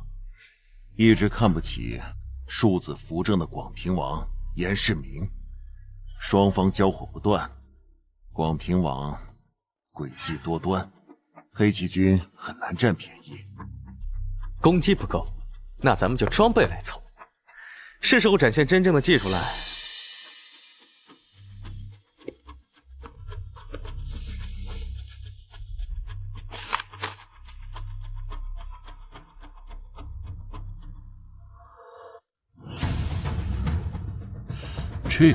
这是我设计的黑旗重甲，比平常的机甲要重一些，可以挡住所有的要害。到了战场上，他们就会变成行走的堡垒。严世明不是喜欢阴谋诡计吗？到时候我会让给他明白，在绝对的力量面前，一切的阴谋诡计都变得不堪一击。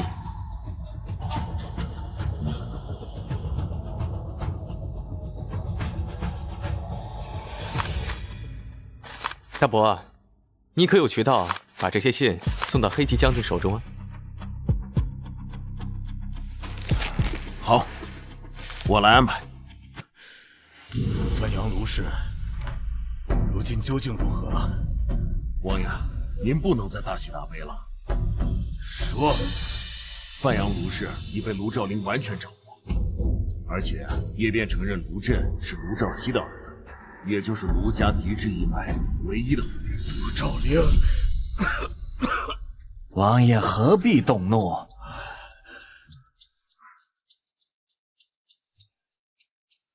范阳卢氏不知好歹，自断一臂，于乱世中已全都知道，王爷何必大动肝火？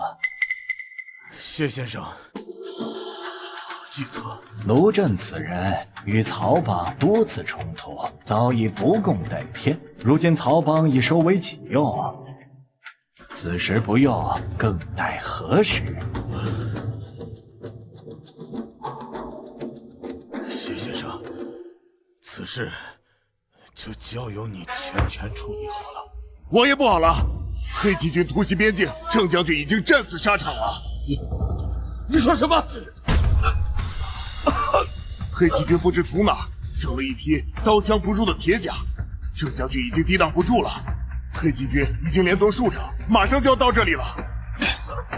王爷，快保护王爷先离开此地，避过黑旗军。谢先生，那您这次来是讲和的？敌人的敌人虽然不是朋友，但是可以合作。如果说这世上还有人像我们王爷一样对卢家寨恨之入骨，那就非曹帮主莫属。既能扬眉吐气，又能报仇雪恨，又能在王爷面前建功立业，这唾手可得的富贵，难道曹帮主不想要吗？谢先生不是说广平王要招安卢家寨，将那卢震收为己用吗？曹帮主不是说他卢家寨不过土鸡瓦狗，不是你曹帮的对手啊？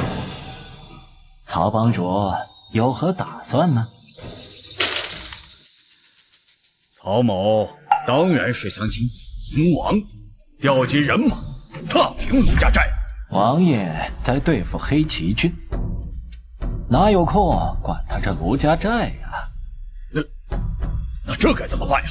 攻城不过是自取其辱，用剑，他们全民登记，完全无机可乘。火攻，听说他们弄来很多消防栓，到处都是水源，自然只能剑走偏锋了。哎呦，先生既然早有谋划，那我曹帮定当竭尽全力。阿震果然厉害，黑旗军换上黑甲以后，严世明的那些军队一个照面就被冲得七零八落。阿震这招驱虎吞狼，连面都没露，就将严世明打得落花流水，简直痛快至极啊！被人表扬虽然爽，可是一直被反复的说就有点社死了吧？我都快抠出31听了。少主，属下有一事不明。你说，广平王阴险之极，黑旗军弑杀成性，二者都不是明主，他们都有可能成为卢家的敌人。少主今日所赠，黑旗军极有可能纵横天下，您就不怕他们不坚强，攻打卢家寨吗？我也从来没指望他们能念旧情，因为我压根就没署名啊。乱世枭雄以利益为先，不要想着谁会念旧情。他们若是念旧情的话，母猪都会上树了。哎，不对，我还真见过母猪逼急的时候上树，但黑旗军不。那你还……谁说黑旗军所向披靡来着？我可不信。难道还有比黑旗军更厉害的？跟我走，带你见见世面。哥，不好了，三婆发高烧昏倒了。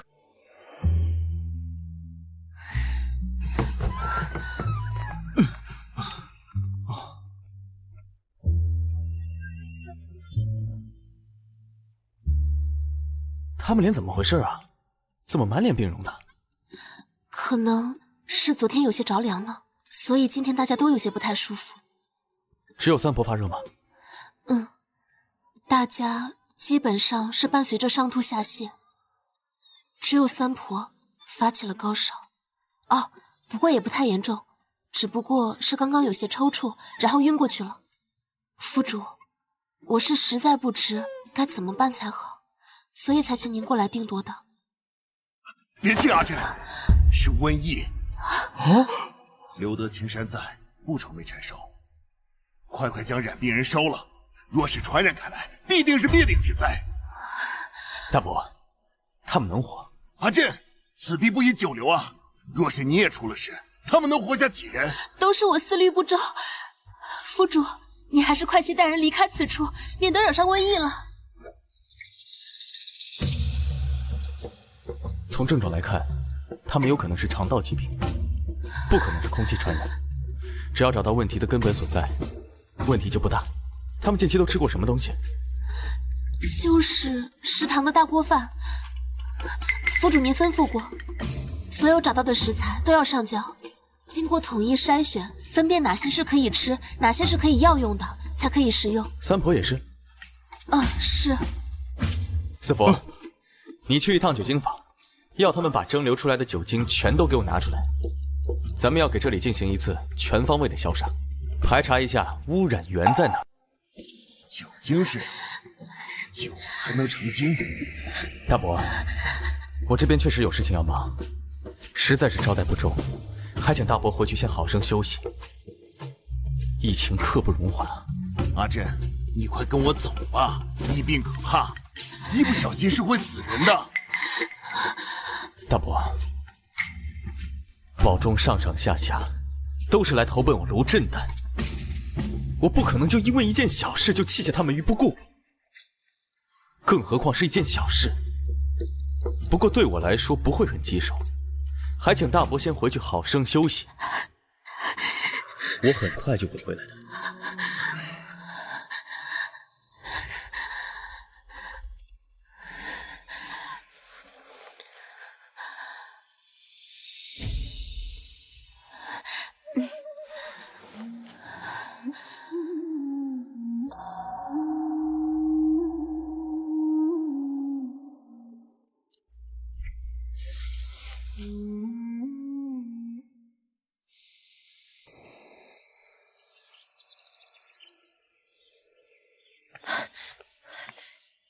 已经有60多个人出现了上吐下泻的症状，严重的还会抽搐。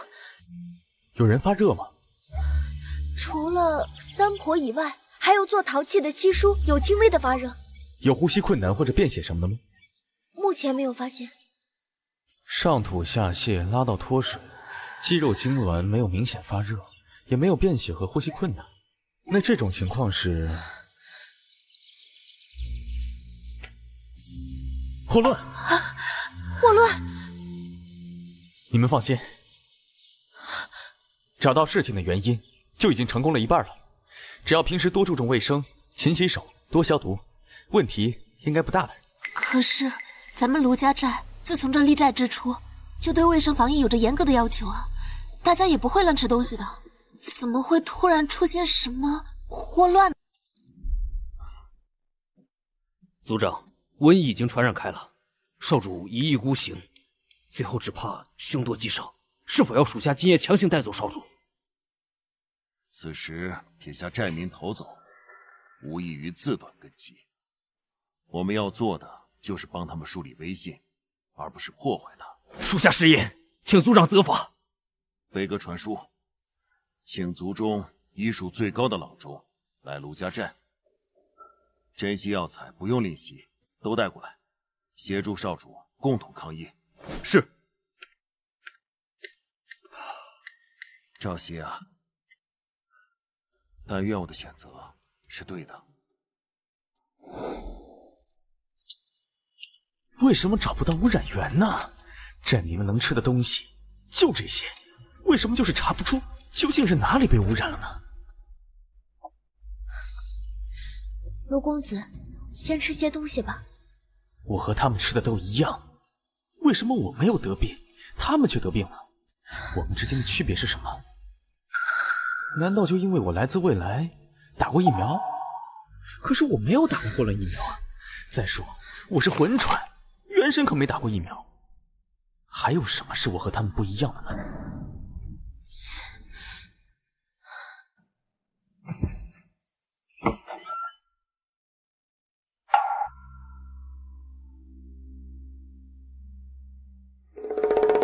原来是水。我早该想到的呀。这个霍乱潜伏周期是1到3天。三婆他们去河边洗衣物，也就是从河边回来之后，他们才开始发病。卢公子，听闻前几日有人看见村口那条河里横七竖八的扔着一些野兽的尸体。快，把他们叫进来，我要开会。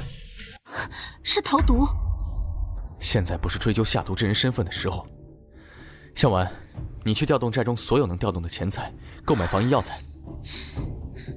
还有明矾、灌种、艾草和菖蒲，用来净化水源，越多越好。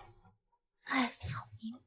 哦，对了，还有一些发了霉的橘子，一定要找那些青绿色霉斑的，越多越好。好。林爽，你去调配寨中所有的酒精，来对山寨进行全方位的消毒。蒸馏工坊全天无休，生产更多酒精。三婆，你要派人去水端的上游，去清理那些动物的尸体。切记，把那些尸体清理干净的时候，要全身包裹严实。尸体离开水源，要进行大火焚烧。好。四佛，这段时间辛苦你了，咱们寨中所有的水源暂时交给你来处理。你务必去水源的上游，去寻找一些还没有被污染的水源，带回寨中。好。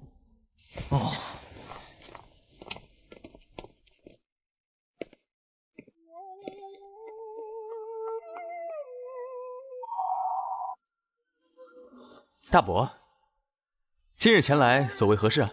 阿震，大伯没办法劝你离开这里立意，但是大伯也没办法，眼看着你陷入危机，所以我让随风调集族中医者过来帮忙，并且带来了大量的药材。按照路程，明天应该就能到达卢家寨。侄儿代替全体百姓，感谢伯父的救命之恩。范阳卢氏从来不出没有担当之人。大伯和整个范阳卢氏给你当后盾。好。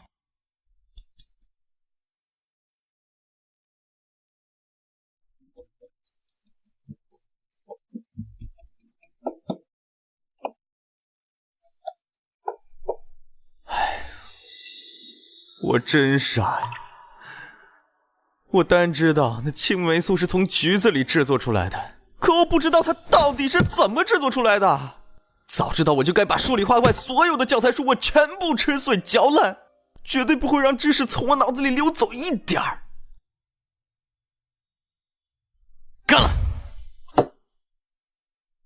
反正是培养军犬，发酵、提纯和净化。能不能成，就看这一锤子买卖了。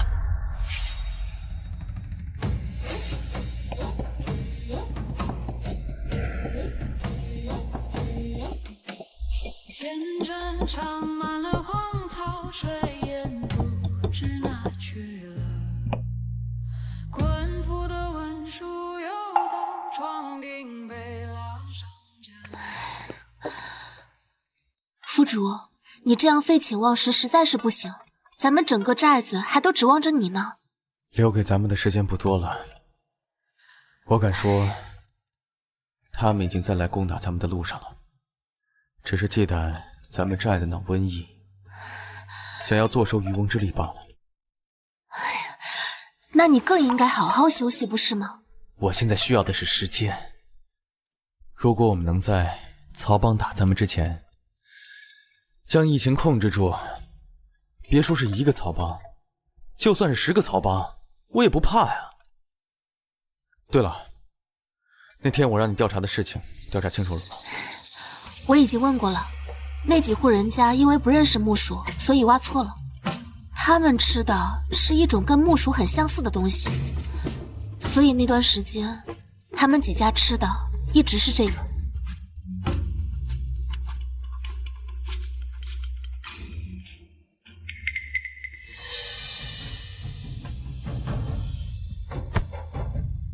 对呀，葛根秦莲汤可以清热化湿，理气和中，正好可以对症中焦湿热造成的吐泻频繁、口渴发热。快，赶紧带人一起去山上采葛根，把葛根全部采回来。府主，阿志怎么样了？寨主身体过于虚弱，刚又遭外邪入侵，高烧一直不退。他若能平安度过今夜，那倒没什么；但若他是渡不过的话，这哥身体一向很好，怎么突然就病倒了呢？寨主他长期处于心力交瘁的状态，不知为何刚才突然却松懈了，这才导致外邪入侵。唉，刚才究竟发生了什么事啊？府主发现病情自行好转的几个人是误将这葛根当作木薯食用了。他本想让大家一起上山采葛根，这才倒下了。葛根……哦，对，我想起来了，是葛根岑连汤。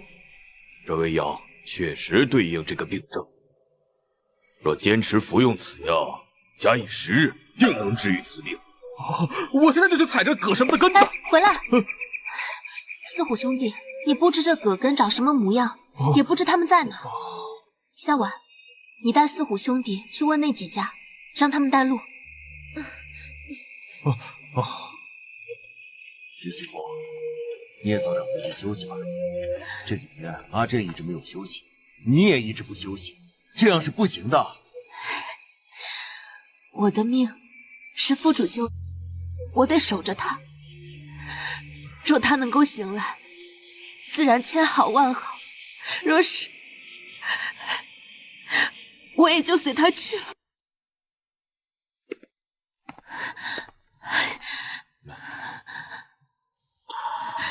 可是有什么难言之隐吗？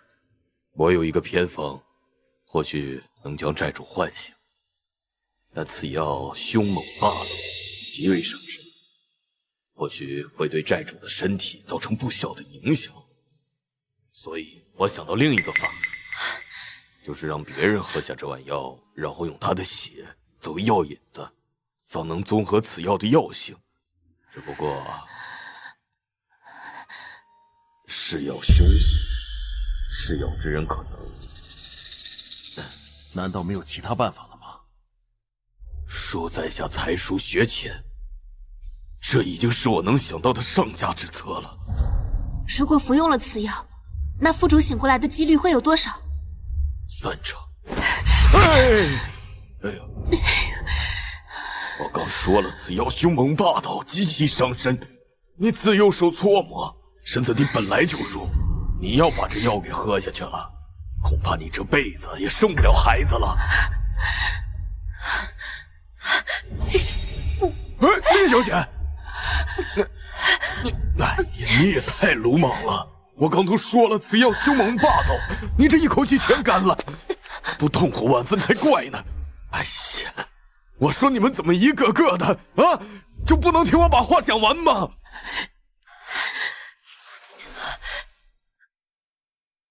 我从小身子就好，吃药这种事，没人比我更适合。请取血吧。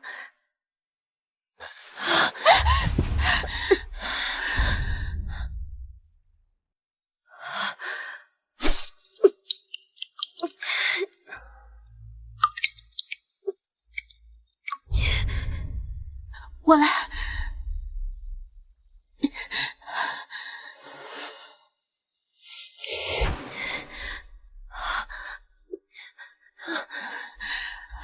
来，走。族长，你也不必太过忧心。林姑娘情况看似凶险，其实挺过去就好了。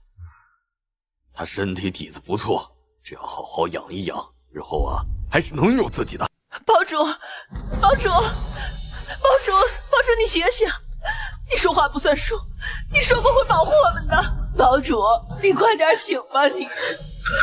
就是你快醒吧！你们这是干什么呀？债主只是昏迷，他又不是死了，能不能别像哭丧似的？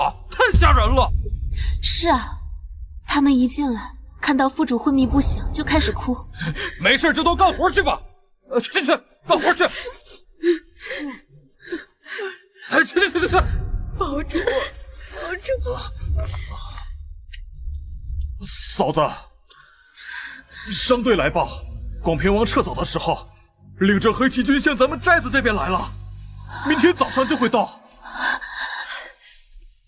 这是生怕咱们不死，一环扣着一环，内忧外患不断。卢公子说过，黑旗军的铠甲是他设计的，那些骑兵简直就是移动的杀人机器，丝毫没有感情的。咱们这次死定了。先生连环计一出啊，卢家寨必定灰飞烟灭。都是王爷的主意。那卢家寨感染瘟疫，再将黑旗军引入，卢家寨必定鸡犬不留。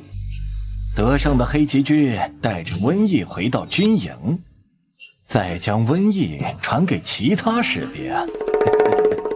如此一来，2个对手一并消灭。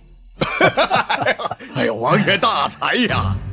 这黑旗军纵然有纵横天下的本事，这也抵不过王爷的略施小计啊！黑旗军真攻进来怎么办？要不然像之前那样用连弩退敌。不可，连弩虽然制作工艺精巧，但毕竟不是战场上的杀人利器，而且黑旗军是从尸山血海当中杀出来的，跟他们硬拼，我们根本就是有去无回。那怎么办？哎，对了，我之前听卢公子提过一嘴，他找制陶器的七叔做了一种特别的武器，说是以后用来对付黑旗军，就是不知道放在哪儿了。有这东西吗？我怎么不知道啊？有什么用？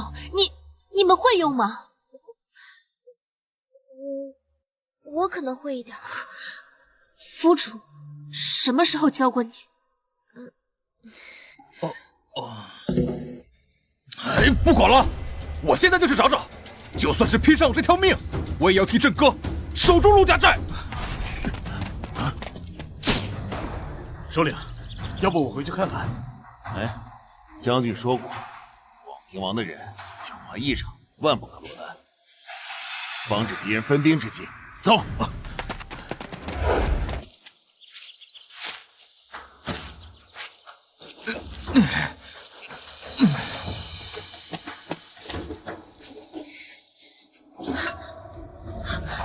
敌人快要过来了，你们准备的怎么样了？这样真的可以吗？卢公子说过，不见鬼子，不挂弦。挂弦，快躲到沙坳里去！不管听到什么、看到什么，不能出来，不要说话。记住，千万不要发出任何声音。何人在此装神弄鬼？黑旗军前锋营百夫长李建忠在此，何敢前来应战？小心！头儿，这些人就是些家把式，拿木棍跟我们扔着玩呢。等一下，此行处处透着诡异，那伙广平军进了山就不见了。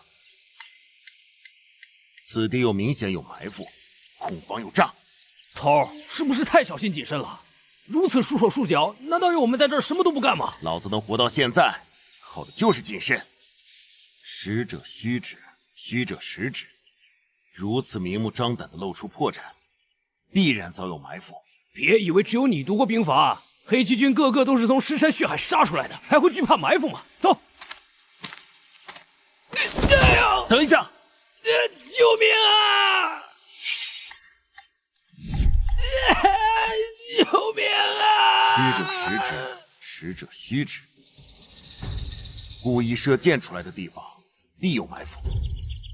反而看似前面有埋伏的地方，才应该是唯一生路。走这边。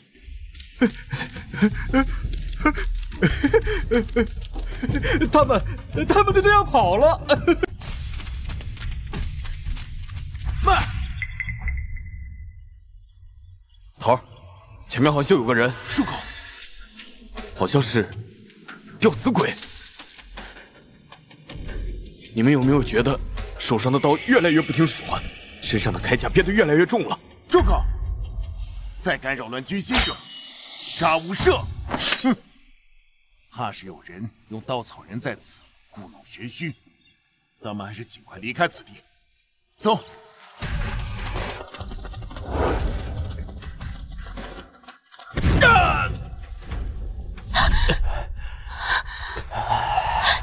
府主，你醒了。发生什么事了？广平王战败，此地已被黑旗军给占领了。昨天夜里，有一队黑旗军摸上山来，不知意欲何为。我们不敢正面迎敌，也怕他们摸到寨门口，又怕他们攻城。所以，他们使用地雷了是吧？他们会用吗？是连香瓦，还有司符。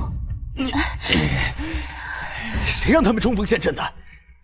府主，你的那些稀奇东西只有林相晚会用，再加上还有司符从旁协助，我相信他们。你才刚醒过来，我去给你叫大夫。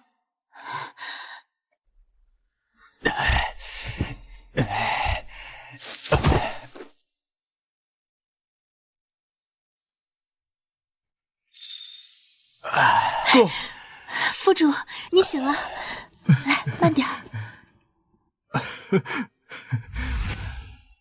林小婉呢？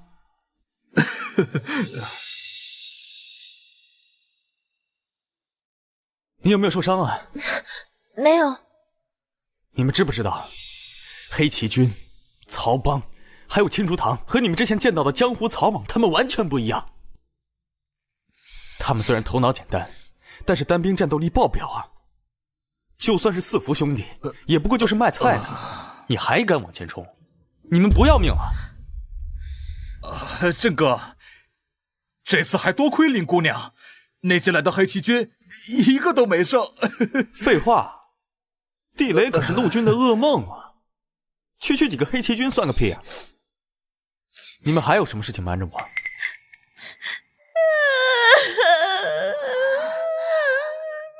到底出了什么事儿？府主，你别怪小婉。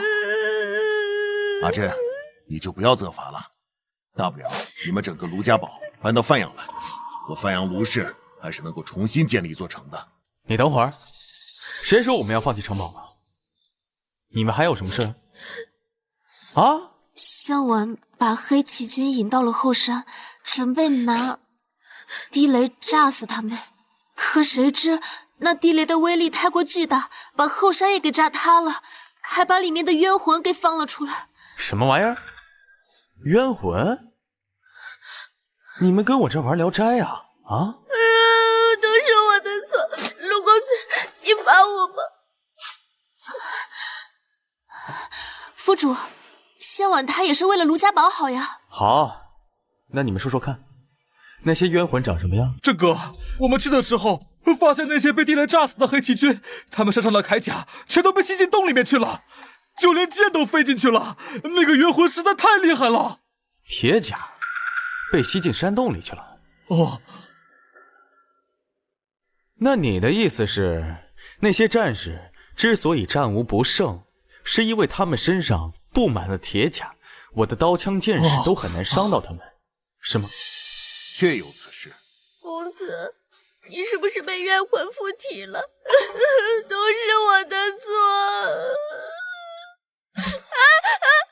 哥，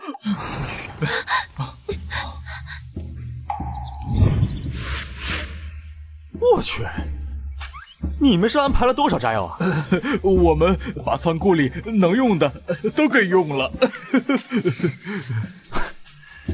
牛逼，真是不知者无畏啊！发生这么大的爆炸，你们竟然活着回去，我都烧了高香了。这么大的爆炸量，你们一个都没有受伤，说说看，谁安排的？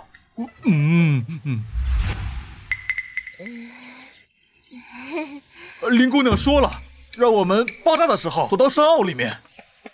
还行，还知道安全距离。那你怎么保证不会有人受伤？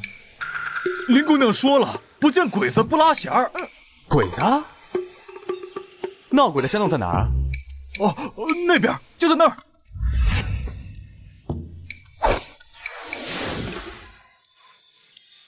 这破天的富贵终于接到我的手上了。自从穿越到这个年代，我的运气变好了，记忆力也跟着变好了。还以为记错了的知识，竟然以一种奇怪的方式重新回到了我的脑袋里。不知道这是我的金手指，还是我在这里冒充救世主的福利呢？又或者是这乱世的天道也被我这盛世美颜所折服，专门给我气运灌顶呢？阿珍，你到底是怎么想的？什么怎么想的？大伯，你在说什么？知媳妇林姑娘都对你情深意重，危难之时也不愿苟且偷生，你难道没有半点感觉？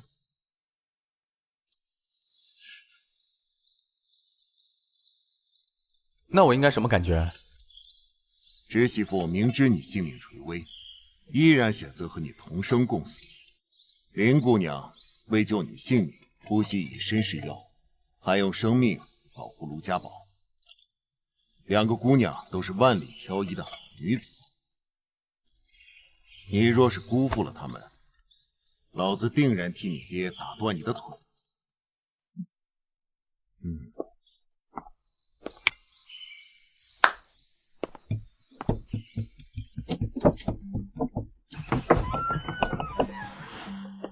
千错万错都是我的错，还望二位美女原谅啊！我知道，一切都是我的问题。我也知道我说再多都是狡辩。你们的种种行为我也看在眼里，我有的时候也想把自己分成两半，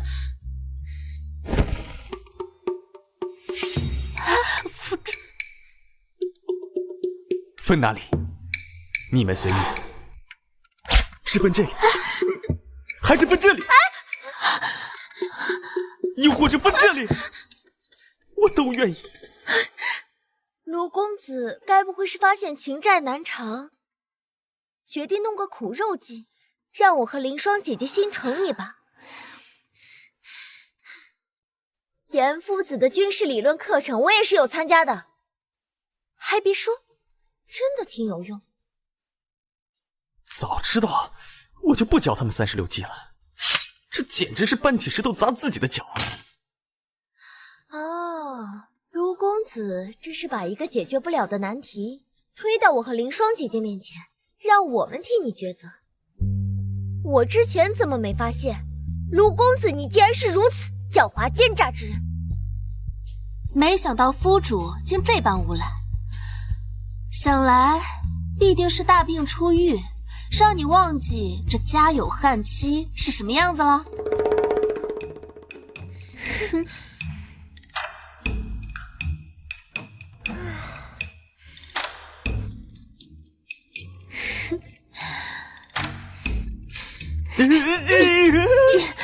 姑奶奶住手！我错了，我再也不敢了，住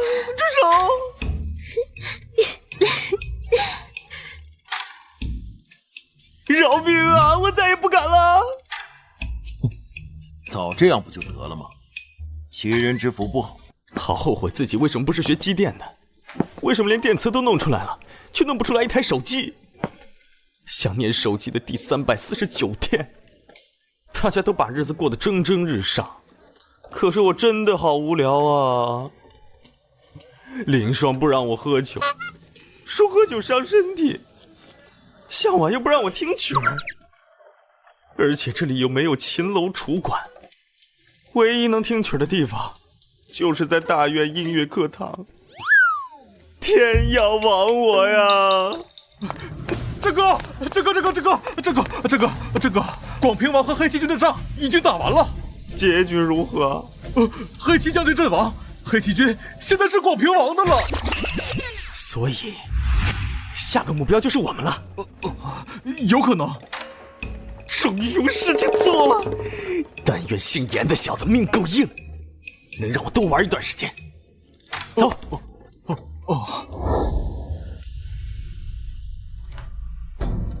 卢家宝，寡人终于来了，你们可要好好的准备迎接寡人了。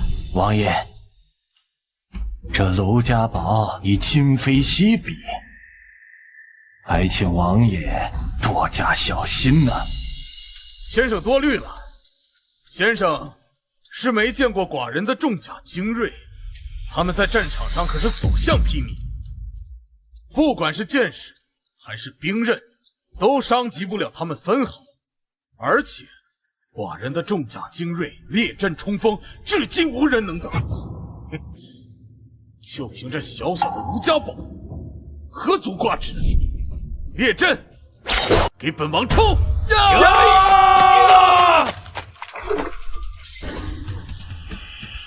王爷小心，后方有诈。朝令夕改，军中大忌，给我冲！冲！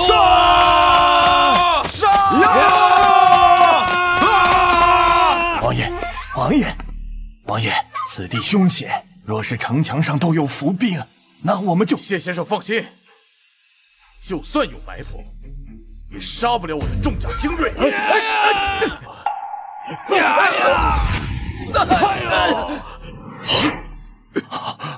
王爷，快走吧！快，王爷，快走！这就跑了？我电子体还没发挥真正的威力，这就跑了？这没意思。那是堡主手段英明，此帖一出，依然所向披靡。那个跑得最颠的，是不是就是广平王严世明？还有那个，是不是就是出主意害死了我们卢家宝上上下下10几口人那个谢先生？还有那个，就是多次来骚扰要和我们卢家宝不共戴天的曹帮主。堡主，您终于想起他们了。君子报仇，10年不晚。咱们的好戏正式开。听说了吗？广平王好像被鬼上身了。广平王的闲话你们也敢传？有多少个脑袋够用啊？有这闲工夫，还不如去看看千金裘蛇胆的告示呢。什么告示啊？据说呀，来了一位富商，正在高价悬赏一种毒蛇的蛇胆，一颗蛇胆给1000两黄金呢。1000两黄金？真的假的？这世道1000两黄金能买多少条蛇啊？给我1000两黄金啊，有多少条蛇我都能给他搞定。这个不靠谱的传言，一听就是假的。谁说的？听说那蛇可毒了，富商给的就是卖命钱，所以价格才高呢。掌柜的，聚贤酒楼是否有一位姓郑的富商？我要卖蛇胆。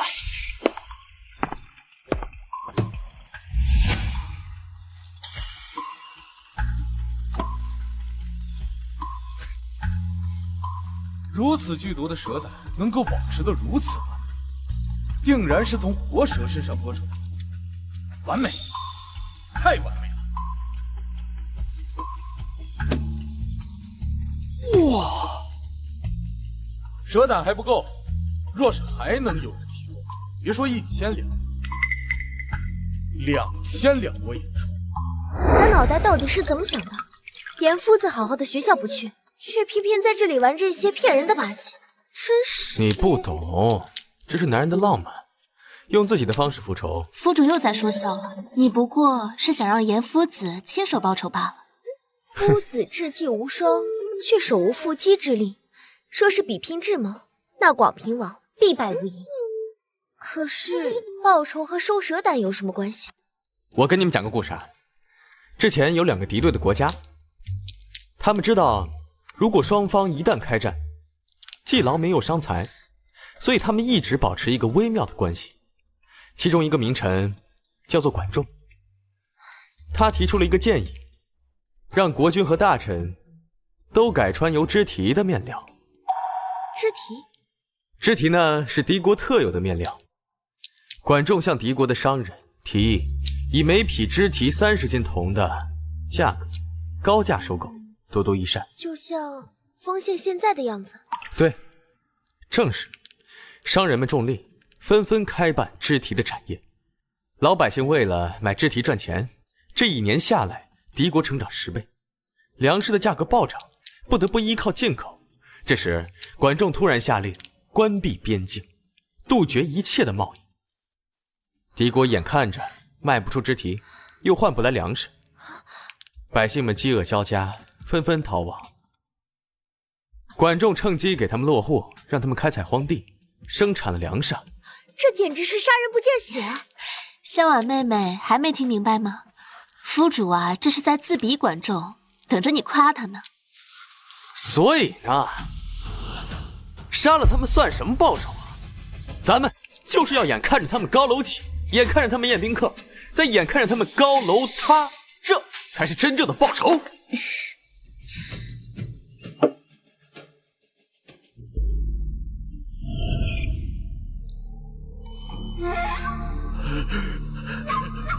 不要！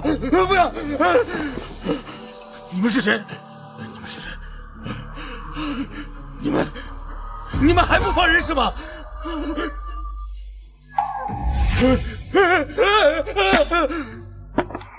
你们不要害寡人，寡人是无辜的。王爷，王爷，不要害寡人，寡人是帮帮寡人，帮帮寡人。寡人吩咐你们都得死！广平王疯了！你们快上，快进去啊！哎呦！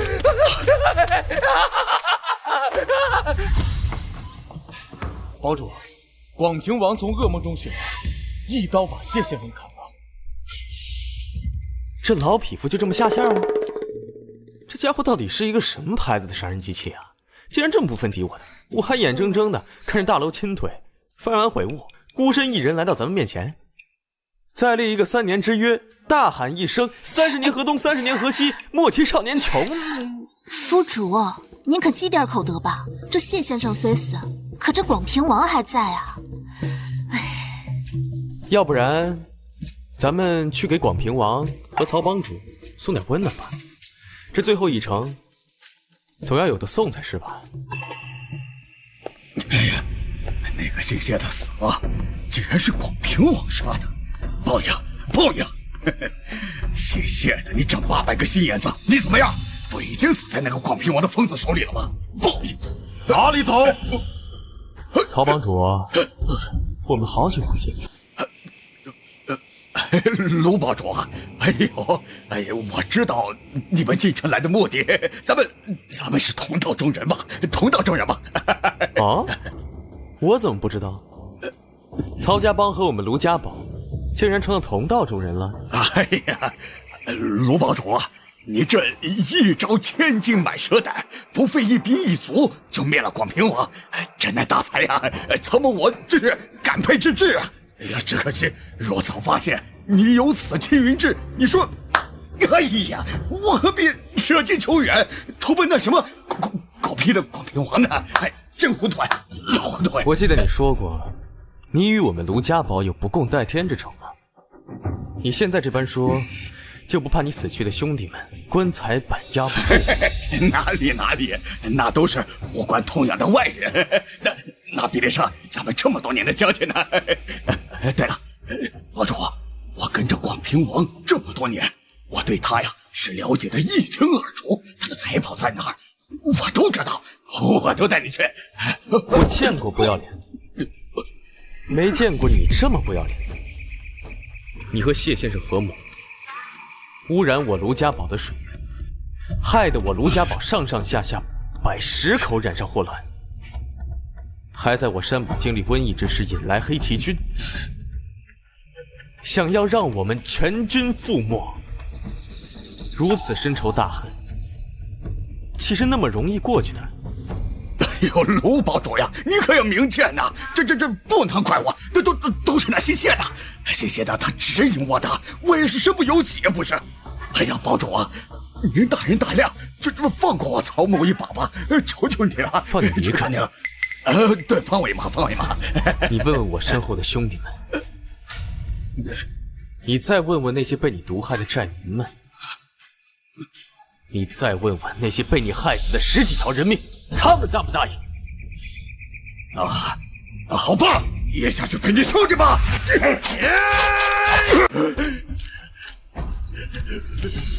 你们给我放下！给我放下！放下！放下！放下！都是寡人的东西。周边的几家已经打过来了，你还在这里端着王爷架子？你现在要兵没兵，要钱没钱，要粮没粮，还当什么狗屁的王爷？我的粮呢？我的钱呢？重甲精锐，我的重甲精锐呢？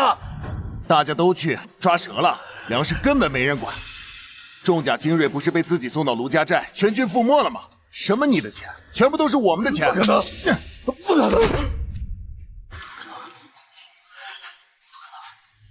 我知道是你们，一定是你们。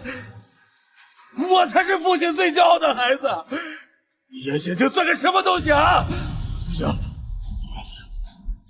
杀你们！我杀你们！你们都该死！我杀你们的都该死！这就是你害死全家的理由吗？简直不可理喻！冤魂索命又如何？我任世轩风光一世，你严雪清算个什么东西？不过是个书呆子而已。你不过是仗着卢镇的旁门左道，侥幸胜过我罢了。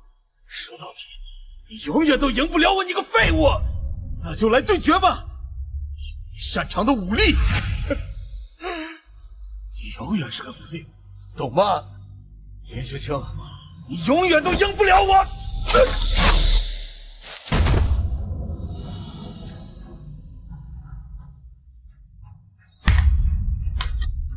爹，娘，你们的仇，儿子报了。你的温暖做完了，射箭练得不错呀。君子6艺，卿是一刻都不敢忘。堡主，此地不宜久留。各方势力听说丰县秩序崩塌，都想来分一杯羹。没关系。他们知道轻重，不会来招惹我的。难道他们就不怕咱们的电磁炮吗？堡主，您就没有想过，一点称霸天下的心思。我脑子又没有水，想那些不切实际的干嘛呀？堡主，那是您大能高深莫测，炸药一出，无人生还；水泥一出，那更是坚不可摧呀。哎，现如今更何况咱们有了电磁炮，千军万马中取敌人首级，如同探囊取物一般，如反掌观文一般。你说的那些是我给孩子们说的评书，咱能不能实际一点？堡主，我不明白，您若想一统天下，根本无人能挡。可您为什么就是龟缩在卢家堡，不肯出来呢？可是我只想跟孩子、老婆热炕头。堡主，您的意思是红颜祸水？去！我只要想着我每天吃什么、穿什么、玩什么，我不想每天都想着东家打仗西家争地盘，南家来刺杀，北家又来打仗。我只想每天安安心心带着老婆孩子苟着，那不好吗？所以啊，那广平王的地盘，谁想要就要嘛，反正我是没兴趣。现在苟活着的地方找到了，谁爱拿就谁拿去，都别来打扰本寨主睡觉。知道世人现在都叫你什么吗？叫我什么？发明小天才？末世山大王？还是超级无敌救世主啊？你这个做副主的能不能正经一点？3句话就不知道你在说什么。说嘛，管我叫什么？管我叫什么？他们啊，都叫你乱世狗王。我操！好，我可以不是人，但是你们才是真的狗。